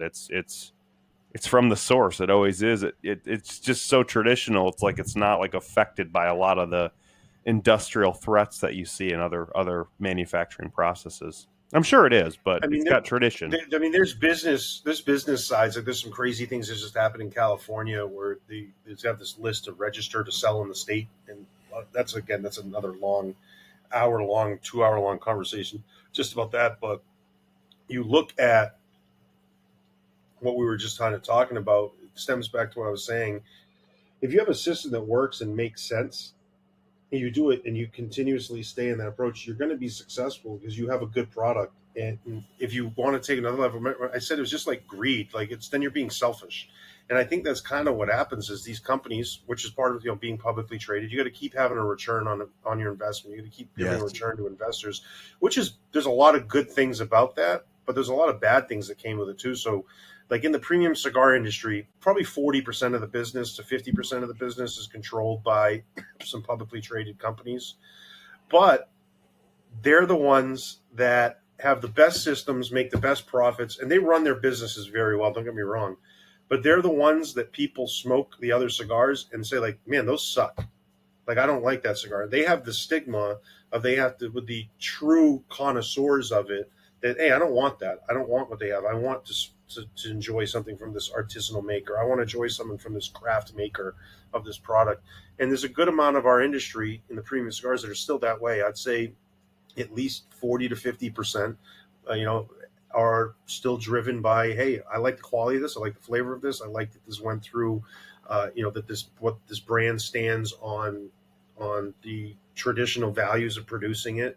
And that goes a big way. And there's not a lot of industries that are like that. I think wine is kind of like that on a small level. It's a much larger industry, obviously exponentially larger. And I think liquor is kind of that way too. That's why you see these whiskey groups that talk about the processes. And for example, in bourbon, they have that bottled in bond classification, which has strict standards for your bourbon to be classified as bottled in bond. So there's just, in those industries, there seems to be something special, and there's enough people that give into it. That don't give into it, that just appreciate it. And I think it's probably because you're dealing with a little bit more on a luxury level, where there's more people eating Skittles and they just don't care. It's a luxury item. I mean, if you're gonna do it, you're gonna do it right or not do it at all. So let me ask let's be real. You're not going to go down to the gas station and buy a Philly blunt unless you're going to open it up and replace the contents with something greener. It's just this is just pointless, right? I mean, so that's kind of a point too. Being in that luxury value proposition, that is a quality driven type of, even above quality driven type of event or product that's provided. So that's I think that's a great thing. I really do. I think that's a cool space to be in. So let me ask you, price driven. Let me ask you a couple cigar questions. Okay, we briefly touched on this when we were down in Miami, and this is what enlightened me. Cigar, everybody has a stigmatism that cigars are like smoking. You're going to get cancer. But you were telling me that secondhand smoke has been proven wrong, was that from cigars only or all secondhand smoke? There's endless studies that have been done either way. Secondhand smoke was essentially created as a propaganda move to have people stop smoking inside, okay, in unfiltered rooms, Right. which probably you shouldn't be doing. Like, you probably shouldn't be sitting in an airplane with a bunch of people smoking cigarettes and breathing in smoke. That's probably not a good thing. But a lot of what these things happen with these types of things, it created these environments where you have cigar lounges or you have lounges that put in air filters, and the high quality air filters actually filter out the air, so it's cleaner inside than it actually is outside. Right. I was gonna say it'd probably be good. It'd be fine to smoke on a plane. They have the best if they get it. filtration in the world, man. No, Yeah, and one of the arguments we when we were down in Miami. One second, guys. I hate to screw up the podcast, but something just vibrated outside of my house. It might be the storm. Transformer. Where do you live? I live in Winter Park. Yeah, you probably getting what I got about an hour ago. It was coming Yeah. straight across west to east. That's what it is. Yeah, but it was weird. It vibrated off of the door like somebody was pounding on my door. That is some. Do you have a transformer near you? A box? I don't know. You may want to I go don't know. check because that's scary. So Yeah. when we were down in Miami, we went to that place called Empire. Have you been to Empire? So you guys were at Empire prior? We were actually at Red Phone Booth. Is where we were at. Yeah, So you guys went to Empire as well. This was after. That's where we kind of hung out. I mean, the Red Phone Booth was different, but we went in Empire. But what else? You talk about the filtration system or cigars on the Ave. The filtration system, you really, I mean, you can smell the smoke, but it's not like you can't walk in and not breathe. Yeah, so smell of smoke is very different than inhaling smoke. So a couple things with cigars. Cigarette smoking is terrible for you, okay? When you smoke it, you deep inhale it. 100%. Everybody brings it into lungs. That's part of why they put chemicals in there, because you absorb the nicotine into your lungs heavily. So nicotine is very addictive, especially in your lungs. Now, with cigars, with a premium cigar, you're not inhaling it. If you are, you're crazy. Why would you inhale just smoke into your lungs? Right. So your mouth has enzymes in it, and you don't breathe it in. You puff on it, you blow the smoke out. So you get very little nicotine in your system, if really any. And then the smoke, you're not deep inhaling it, and then you're just puffing it out. It's really puffing. So the cigarette aspect of it and secondhand smoke, it was really created to go after these cigarette things. So people smoking cigarettes all over the place in unfiltered areas. It wasn't really enjoyable for people, and it really did make some sense to it. But what you have is you have generations now that feel like if there's smoke in the air and you walk by it, that you're going to get second-hand smoke in your lungs and have these carcinogens that are going to cause cancer, which is 100% not happening. And the biggest argument for this is, so my man cave is in my garage right now, and got my cigar stuff behind me. If the three of us sat in this garage and smoked cigars for 10 years, nonstop, probably not one of us would die from a smoke-related injury whatsoever. However, if we sat in the same garage and I turned my car on and had the exhaust in there, all three of us would be dead within about 3 minutes. Yes. So there's what's more challenging, what's causing more of these problems. So you can manipulate studies one way or the other. And cigarette companies did manipulate studies, and that's why they got in trouble and why the cigarette industry paid all these bills and got in bed with the government now and paid all these lawsuits out, because they did do things that were wrong. And premium cigars are not in the same category. They're very different. They're consumed different ways. They are treated very differently in the agricultural aspect of it. And it basically, too, at the end of the day, it comes down to the consumption. The way you consume things do matter. The way you treat something does matter. And if you add chemicals to it, you're going to have a lot of bad results. If you don't add things to it, the results are probably not going to be bad. If you add deep inhaled smoke into your lungs of any kind, from a tobacco leaf, from a piece of paper, from weed, I'm going to tell you, you're probably going to have lung issues. That's just nature of it. If you inhale smoke, you're going to have problems. Smoke inhalation is a real thing. So if you avoid those things, you're probably not going to have significant issues. I mean, there's infinitesimally small. There was actually a study done by the government. It's called Monograph Number 9, and it was It showed that the consumption of 1 to 2 premium cigars a day. Now, the government argued at that time there was no definition of a premium cigar in the legal system.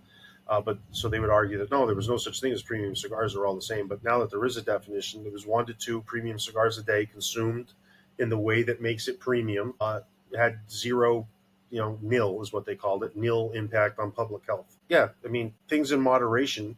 As you said, is it safer to have one Coke with sugar or have 17 Coke Zeros? Probably you have one Coke with no sugar, and you're going to have absolutely no negative impacts on that. You could probably do it every single day. But if you drink 17 Coke Zeros every single day, in 10 years, you're probably going to have some sort of crazy disease that they don't even know where it came from. And they'll be like, what happened? Well, I didn't even eat anything bad. Well, you drank Coke Zero every day 17 times for 10 years. Right.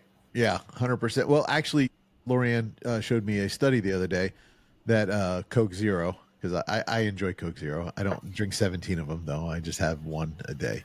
But showed that has a greater impact on diabetics than regular soda, which is insane because regular soda's got I was looking at, what was it? Dr. Pepper has 65 grams of sugar in it or something ridiculous like that. But Coke Zero, because of the chemicals in it, actually make the diabetics medicine work. They can mimic the same insulin response. Yeah. That stuff is studied back and forth like crazy. I think that's a study that's going to go back and forth every 10 years like some of these do. But I think the important point is whether it's regular Coke or Coke Zero, what is the quantity you are consuming, because they're both going to have something, when people, like cigarette smoking used to be good for you. Now it's horrible for you. Now vape was a healthy alternative. Now it's even worse than smoking. And it's like, dude, I just, that's why study wise, I almost ignore that more than just the fact of what is this and how much should I be putting in me? And almost anything that has, not a perfect product profile is going to harm you in excess quantity. Yeah. I mean, remember eggs would raise your cholesterol. Now they lower your cholesterol. And it's like, dude, no, just it's a perfect amino acid protein chain. There is no other food with a perfect chain. It's a fantastic food. It does things to your good cholesterol and your bad cholesterol. If you're getting it monitored, whether you eat 3 eggs a day or 30 and you get your blood work done, you'll know. So it has nothing to do with any of that crap. It's all, I hate those studies because even double blind or even on NIH, they're all sponsored in some way, right? It's Mm-hmm. I don't know about that one, Zach, but it so easily could have been funded by a company that doesn't do any diet or zero drinks. You know what I'm saying? Right. Because they're hey, let's make this bad to drink this ever at all. And it's no, it's probably not bad to drink it once in a while, and it's probably not bad to never drink it. It probably is bad to drink anything in excess, just as a general rule. It's hard to know who to trust. Well, all right. Eggs are a great one, man. The war on eggs, as you said, it's probably one of the best foods you can eat. Yes. When I was doing bodybuilding stuff, my diet was literally, I went for 6 months where I ate nothing but eggs, except for Wednesdays I would do a carb refeed. I'll tell you what, digestion, gas, I felt great. It's just perfect. It's almost a perfect food. It's got the right vitamins for your mental, for your brain. It has it has all the amino acids you need. It helps with your bad cholesterol. It helps with your good cholesterol. It's such a man food. But I'm sure, I hear things don't eat 60 eggs or this, but it's I have, man. And I got blood work and I was shredded and felt amazing. Perfect poops. No pain, no smell. I don't know. How did you eat your eggs? How were they made? Dude, I would eat so many during that time that I would just put them in bowls, glass bowls with covers, microwave them, put them up, and bring 6 or 7 Pyrex ramekins with me with 3 or 4 eggs each all day. And people hated me because I'd go in the microwave and nuke it. And they're like, oh, you nasty asshole.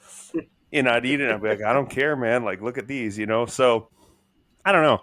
Like I believe in like common sense, blood work, just moderation, just and I think it's applicable to cigars because it's like to get a stigma with that. It's like my dad was a smoker his whole life till about age, I don't know, late 30s. I remember the day he quit. He was such a grouch for like 2 years, but he eventually came over to cigars maybe 15, 20 years ago, and he has two, three, four cigars a week. And, I mean, I think it's fantastic. It's like his happy place, and he doesn't inhale them, and he's doing great. He's 70 years old, he's looks like he probably 60. So I think that like you got to be really careful about what you trust, like, and just really dig into everything and kind of know thyself really well.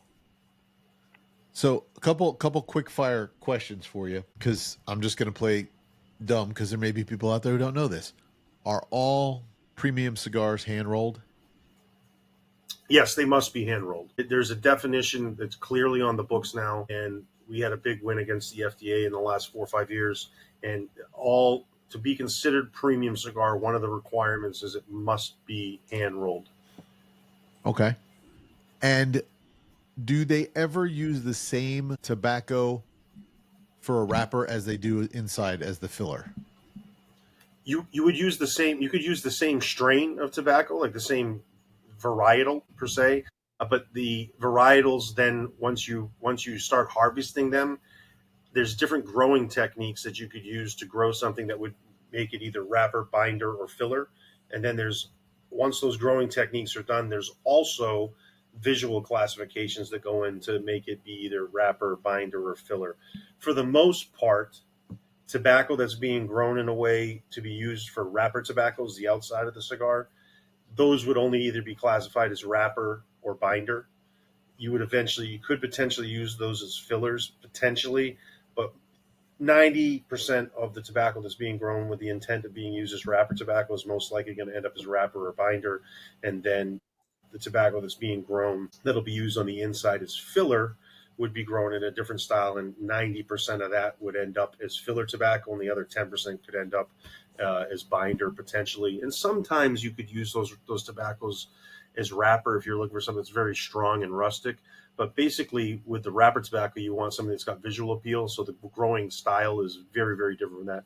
Now, those percentages I'm giving you are not; those aren't like scientific percentages.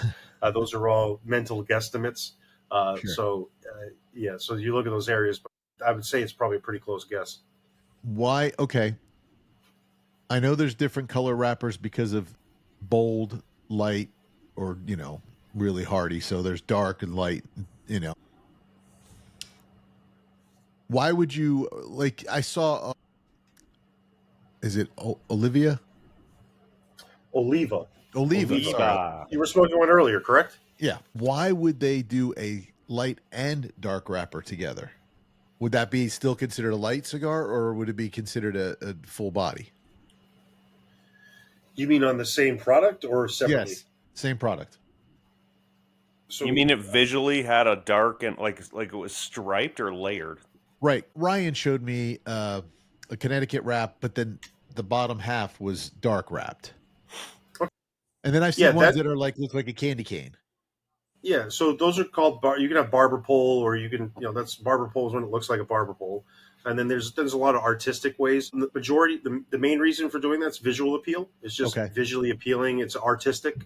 It does have an impact on the flavor, albeit subtle, but it does have an impact on it. So if you see something that's got dual wrappers on it in any type of design, that's mainly for artistic and skill type driven products. It's just a visual appeal. It does have a difference of flavor because you have two different tobaccos, but you'd have to be a pretty strong taster and have I don't have it in me. If I saw it, I'd know. I could kind of tell you what you should taste, but I don't know if I'd even pick it up. But you'd have to be a super taster to be like, oh, there's some mild, there's the Connecticut shade, and now here's this. And there are people that can do that. I said I know how to do it. I just couldn't tell you if you put a blinder on me, I wouldn't be able to do it. But it's mainly artistic value for that, and just visual appeal and showing off, really, which it is. And it's special. I enjoy that. There's projects that many projects that I've done with those types of concepts, and it looks awesome, really. And of course, now is an aged cigar kind of like an aged wine? It's gotten better because they kept it longer. Better's in the eye of the beholder, right? So most cigars you have now aren't made to necessarily be aged. These companies are making these for you to smoke them, or for them Okay. to be consumed. There are cigars that are made to be collector's editions. Some things that are higher end or limited edition products. The word limited edition gets thrown around a lot in our industry as a sales pitch, really as a sales technique, which is not. We don't shy away from that, but um, you know, if you're making something that's got tobacco you've been set aside and aged for 15 years and then you turn it into a cigar, that's truly special. But how do you prove that somebody actually did that? That's what my concern is. So there are some cigars that are more conducive to being aged over an extended period of time once they've been made and once you purchased it. My rule of thumb is if you're going to age something that tends to be a fuller blend, a fuller offering, something that's got thicker, richer tobaccos. If you age something that's got less rich tobaccos, small, thinner, really a good way to tell richness is the thickness of the tobacco that's in it. The thicker, the stronger, the fuller the tobacco, the better it's going to age, because over the years you're going to lose something. Something has to go away for things to mature, right? So the more something matures, the more robust and healthy that it is, the more that maturation is going to have an impact that may appear as better, right? And that's up to the eye of the beholder. It's subjective. And then milder tobaccos tend to, stuff that's milder and thinner, if you store it right, can last forever, but then they'll just essentially take on the flavor of whatever they're being stored in. So if you stored it in a cardboard box, it would taste like cardboard. If you stored in a cedar humidor, it would then take on more of the flavor of the humidor. So that's why, the longer something ages in cedar, the more it starts to taste like cedar. But the milder cigars tend to lose things a little more quickly. I mean, I have some cigars behind me over here that I've been aging for over 25 years, and they're mainly pieces that I have just to remember a moment. And I don't ever really plan on smoking them. But I have some there that I have smoked, and I'll tell you, they taste really good, but they taste like cedar that they've been sitting in for 25 years. Right. And then I have some that have aged and matured very nicely that are like, man, that didn't taste like that 20 years ago. I really enjoy where that flavor's at. So there's no rhyme or reason, but fuller bodied stuff tends to age a lot better just because it has a lot more to lose. Brand rundown, yes or no? Rocky Patel, yes or no? Yes. Alec Bradley, Yes. Don Diego.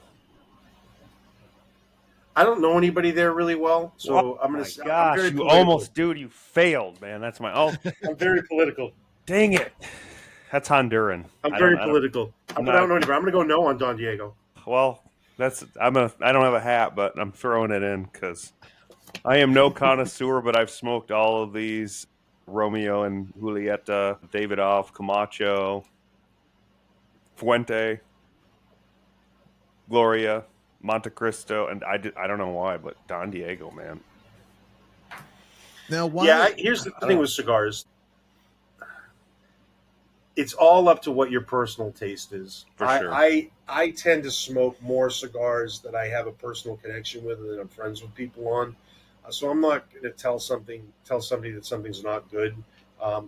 Anything you mentioned there, any of the brands you mentioned, I could show you cigars that are better, and I can explain to you why.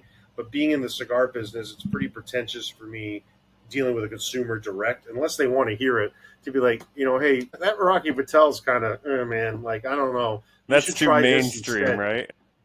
Yeah, like, well, dude, like, who are you? Well, and I run another cigar company. Oh, of course you do. All right. Right. To have those discussions with someone and you're to try to change their mind, you also enjoy it. And Rocky Patel is a good friend and makes great cigars. And, that may just hit your palate better and you may enjoy it. It may be a reason why you like it. It may be because your father had it, your grandfather did. There's all sorts of things that go into it. So how I try to approach things is a little softer approach. I never try to change anybody and convince them what they're tasting is not good. Hey, if you enjoyed this, maybe you would like this. And I hope that when they enjoy it, that I've done a good enough job with my branding. If they met me, I hope they liked me enough to maybe smoke more of mine occasionally. So I kind of take a different approach, but some people try to get a little stronger with it and say, hey, these are better. But all in all, the cigar industry is pretty friendly. I can show you things, but I tend to smoke cigars that come from people that I have a strong relationship with, and companies that own their own farms or factories and things like that, or I know the farm and factory that they work with. So I have a very limited range of what I smoke personally on my own now, outside of my brands. And when I do those things, it's a very distinct reason why I do it, and it's generally because of a relationship. Why would a cigar? And I've walked into Cigars on the Ave. I go in their showroom, for lack of better words. It Why would is. a cigar one be $14.95, and you look at the one next to it, it's $65, and then there's one over here that's $200? I mean, is it just the tobacco? Is it just that it's that much better? And now, don't get me wrong, I like the Davidoff Grand. Grand Cru. Yeah, I think that's got a really good taste to it. So there's a number of things that go into it. So Davidoff's a luxury brand. Their products cost more. They can charge more. They have the history they have. I was having this discussion with one of my partners because we were looking at we had this limited edition item that we're doing, and I kind of scrapped it for the short term basis. The packaging was too expensive. And I was like, I said, we can't go above a certain price point. I go, I can't sell the cigar for more than $30. I go, because we're not there yet, nor should we be there. But I go, we can't do that. I go, we're not Davidoff. I go, Davidoff has this Year of the Rabbit. I go, that's $75, and the year of product of the year before was $45. So what was the difference between that and that? I don't know. They're very good products. They're high quality. They're worth the money you spend on it. But I know that box they put it in this year was 3 times more elaborate than the previous year. So what do you think? That didn't cost more? So, but they can do it because That'd they be a have that good thing to reputation. know. That'd be a Yeah, good the thing to quality know. and consistency. No, Yeah. no, just the fact that the packaging is so expensive, and that's the only thing, because you'd be like, well, I don't need that cigar, like, in terms of what I prefer.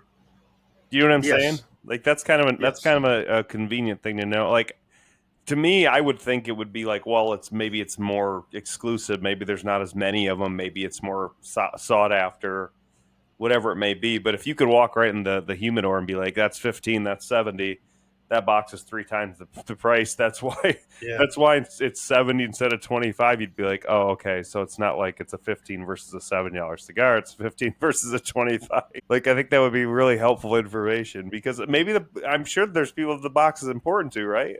To have a whole box to collect the. It is, and it didn't stop me from smoking one. I was like, hey, I want to try it because I'm interested in it, and Sure. I did do it. But what would make something cost more? So what the concept of the brand is important. Who's making it? So like Arturo Fuente has a brand called Opus X. It's a very high end price point. They have them priced anywhere from $30 to thousands. And what makes that more special? Well, they're unique. The history behind it, the way they treat it does matter. Ultimately, at the end of the day, it's still the same leaf that got put into the ground, and hopefully their farming techniques. The reputation is really what does matter. So reputation matters. And Right. then at the end of the day, there's just sheer business things. So if you own a farm and factory and you own everything you do is vertically integrated, everything costs you less money. So you can put a cigar out for $12 or $13 that somebody's going to have to sell for 18 or 20 if they don't own that. So you're still getting a high quality product. And then if you do have that, my argument is if you have to have a cigar that's priced higher than it would be if you owned everything in the process, you better have a really good story and a great connection to why that's happening, and it better be damn good at the same time. So that's important. What bothers me is when I see something that I know comes out of a factory that is at a price point that I could maybe get it lower or should be lower, but it's higher, and then the story also sucks. When I see somebody doing that, it's like, oh my God, I don't want to be sour grapes, but if they were to ask me, I'm going to be like, why are you smoking this? And I watch people do it, and I've busted some of my friends' balls really hard on some stuff that they smoke, and I won't get into what they are, but I'm like, dude, there was this one brand, I won't say what it was, but the company that I ran, we grew the tobacco in our field for that cigar. And it was the same tobacco that was in a cigar that I had. And my buddy was smoking, and it was like $50. And I said, dude, what do you think of this cigar? And he's like, wow, man. He goes, it's really good. He goes, I prefer this one. I go, dude, it's the same freaking thing. And I'm exaggerating the story a little bit, slightly, but I'm exaggerating it to leave names out, and it's not exactly what I did. So I give it to him. He's like, "No, no way." I said, "Yeah, it is, dude." I go, "The company I work with grows tobacco right next to them. It's like the next freaking field over." I go, "You're spending 5 times more because this person told you this." And he's like, he was mad at me. Like I freaking had like killed his child or something or slapped his wife. The And I'm beauty like, of "Bro, I go, you can be branding. as fussy as you want." I'm like, "I just know how it works." Anyway, so he doesn't smoke as much of them as he used to because he eventually kind of like started thinking about it. But for a little while, it was like, "Screw you." You're like this. And it's like, dude, okay, whatever. I like as if I I'd wouldn't be know. And like, it's like, "Hey, cool, do what you man. want to do." Thanks. I'll just take yours. Yeah, yeah. And that's kind of what he ended up doing. Anyway, I'm not there, but that, there are things and there are stories, and the place had a good story, and that's fine. And there was a place for that. And there are a lot of those things are a thing, but it is a great thing to have. And you mentioned it. It is kind of convenient, the knowledge that I have to be like, I'm not touching that because I'm not going to spend $80 when I should be spending 20. And I'm not using Davidoff as an example because I still buy that because I like it. They do a lot of unique things with it. The aging of the tobacco, the packaging does matter. People like that. It's a collector's item. It's like a jewelry piece almost. So there is a lot that goes into it. But there are some stuff, man, where I look at it, I'm like, like I'm not going anywhere near that. Like I have a product that I released sometime in the last 20 years. I've released a product. Okay, the product that we're making at that time is $3 less in retail, and it's a almost an exact duplicate at that time of something that this person was making, and it was like $3 less, and people were spending more. The cigar was like we were selling it for like 12, and the other company was selling it for like 15, and it was exactly the same and just had different bands on it. Branding, All man. about the branding, right? And the story. Yeah. So okay. So it's But I convenient think to know that. I think like a lot of I think there's more of backstory, and cigar has deeper roots than a lot of products. And obviously, you mentioned it's luxury, so I think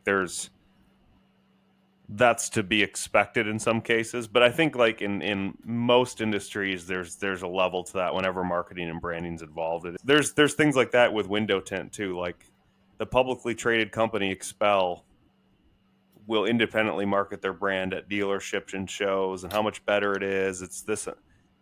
Well, I know where it's made, and I know the other brands that are made in the same facility. It's just a private labeling. It's the same thing, and like the price reflects that how they market it. The price and the prestige reflects the marketing, the brand more than the actual product process. Because I have people tell me, "Oh, this brand is so much better than this brand." I'm like, they're both manufactured in Martinville, Virginia, in the same plant. So that doesn't mean the process is the same, but a lot of them are. Just like food, right? Like if you get Equate mustard versus Heinz mustard, guess what? It's both made in Roskam, unmarked buildings with the same process with a different label on it, unless it's a proprietary product like A1 steak sauce, But if Well, it's yeah, not, Mhm. it's the same damn thing. You can look at the ingredients; it's the same. It's the same place, and so I think marketing and branding matters, like you said, when there's the higher up the value proposition, luxury is the highest value proposition for any type of product except for innovation. Innovation was like the first iPhone that came out, right? Like everyone had to have it 6 months before it came out. They'd pay anything for it. They'd give up their left nut. They'd skip work. That's the highest you can get, right? Cigars aren't there, but they're luxury. And then there's like quality, and then there's economic, and then like just like cheap. So you want to be higher up on that scale. But I think the fact that you're luxury and you have a good story process allows for some of that branding and marketing to take place. In your position, I think it's conducive and beneficial that you actually can validate the legitimacy of those things and say this is an $80 cigar, like legit. The story is perfect, the process is perfect, the farm is perfect, the integration is perfect. Like I love this cigar for all of these reasons. This value is there for me to say, yes, this is an $80 cigar Yep. experience. Right. Okay, now Yep, let's look at 100%. the other end. Okay. Black and mild. I don't know if I get no, not that cheap. So I found this brand. They're called Factory Throwaways, and they're sweets. There's another brand very similar, Acid. When they have the sweetness, is that a chemical? Yes. Okay. I mean, Okay. for lack of a better. So So Zach's there's a gonna couple die. different ways. No, I don't smoke. No. There's a couple Oh. different ways. So factory throwouts are by a company called JC Newman, and I believe the factory throwouts they're based out of Tampa. So there's flavor infused cigars. There's other terms called steeped, where like flavor steeped. Uh-huh. The factory throwouts have a sweet tip, and it's sugar, from Okay. my understanding. I don't think they have like a characterizing flavor.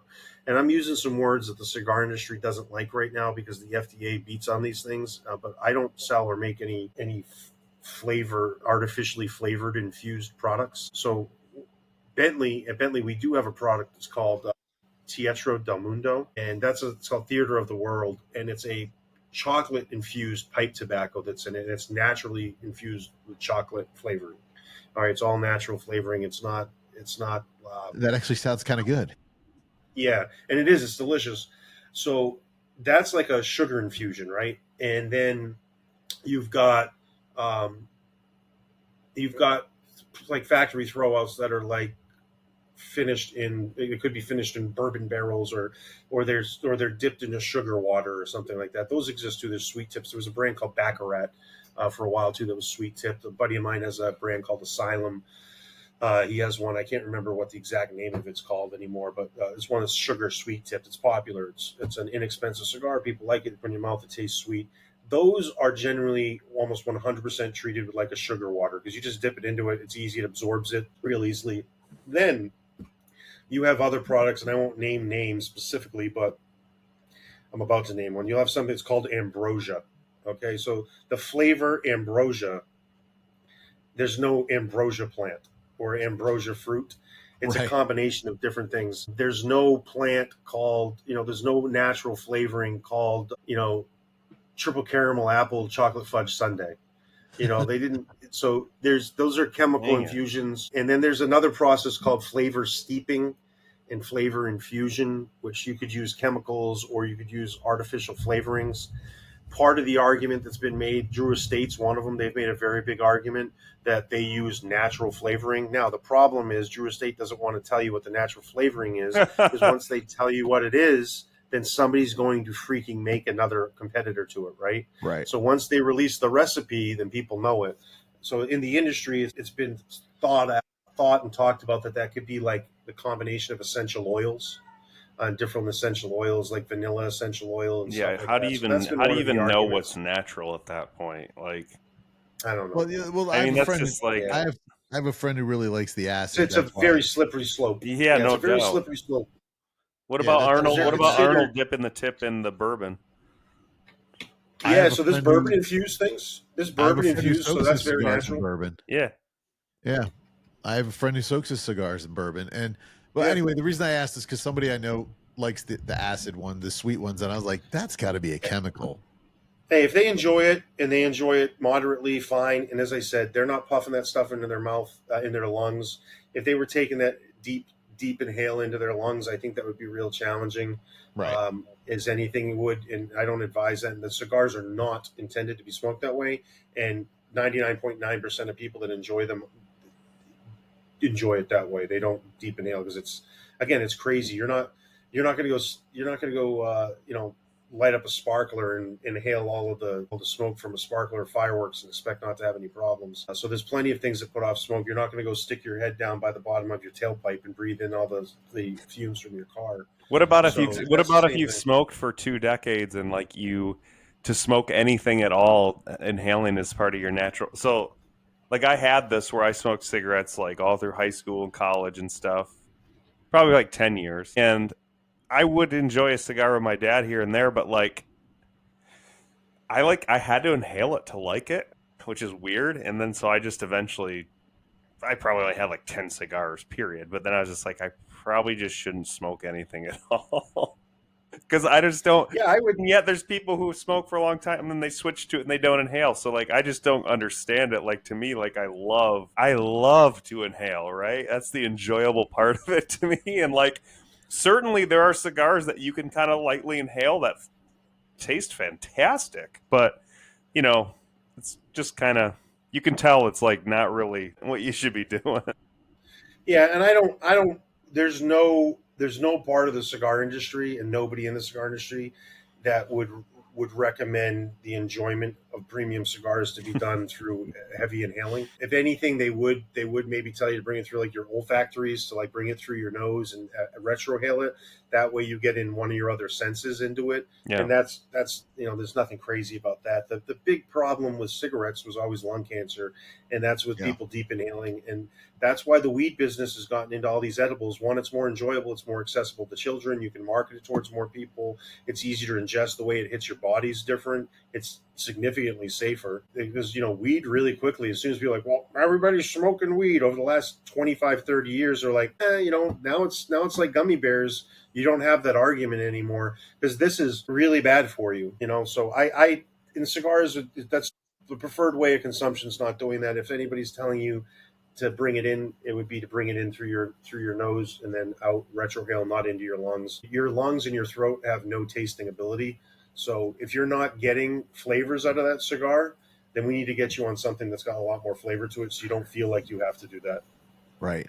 And I smoked cigarettes for 22 years. I quit and I didn't touch anything, but if I smoke a cigar, there is absolutely no inhaling, and I don't even have the urge to inhale just because I know what it's going to do. So some of us are bionic. We have to do the most devastating, chemically unnatural thing to feel any life at all anymore. Oh boy.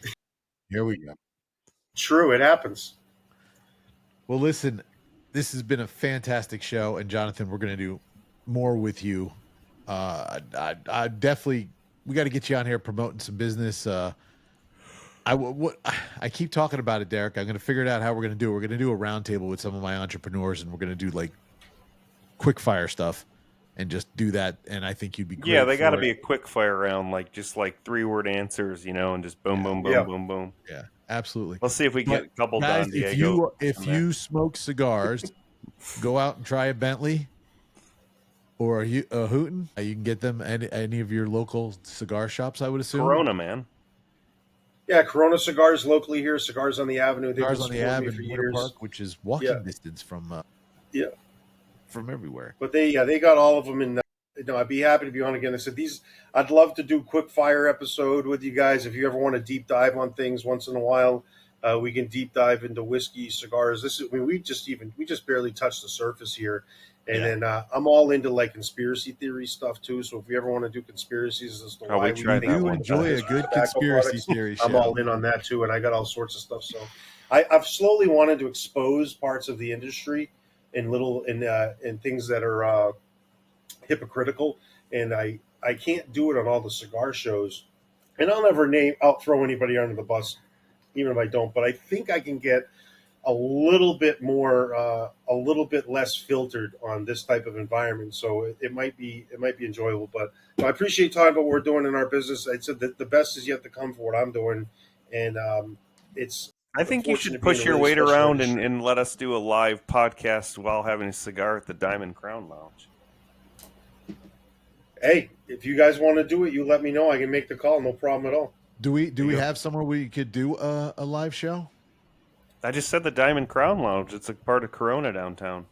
Oh, I don't know why. They bow down. So the downtown location doesn't have a private lounge, really.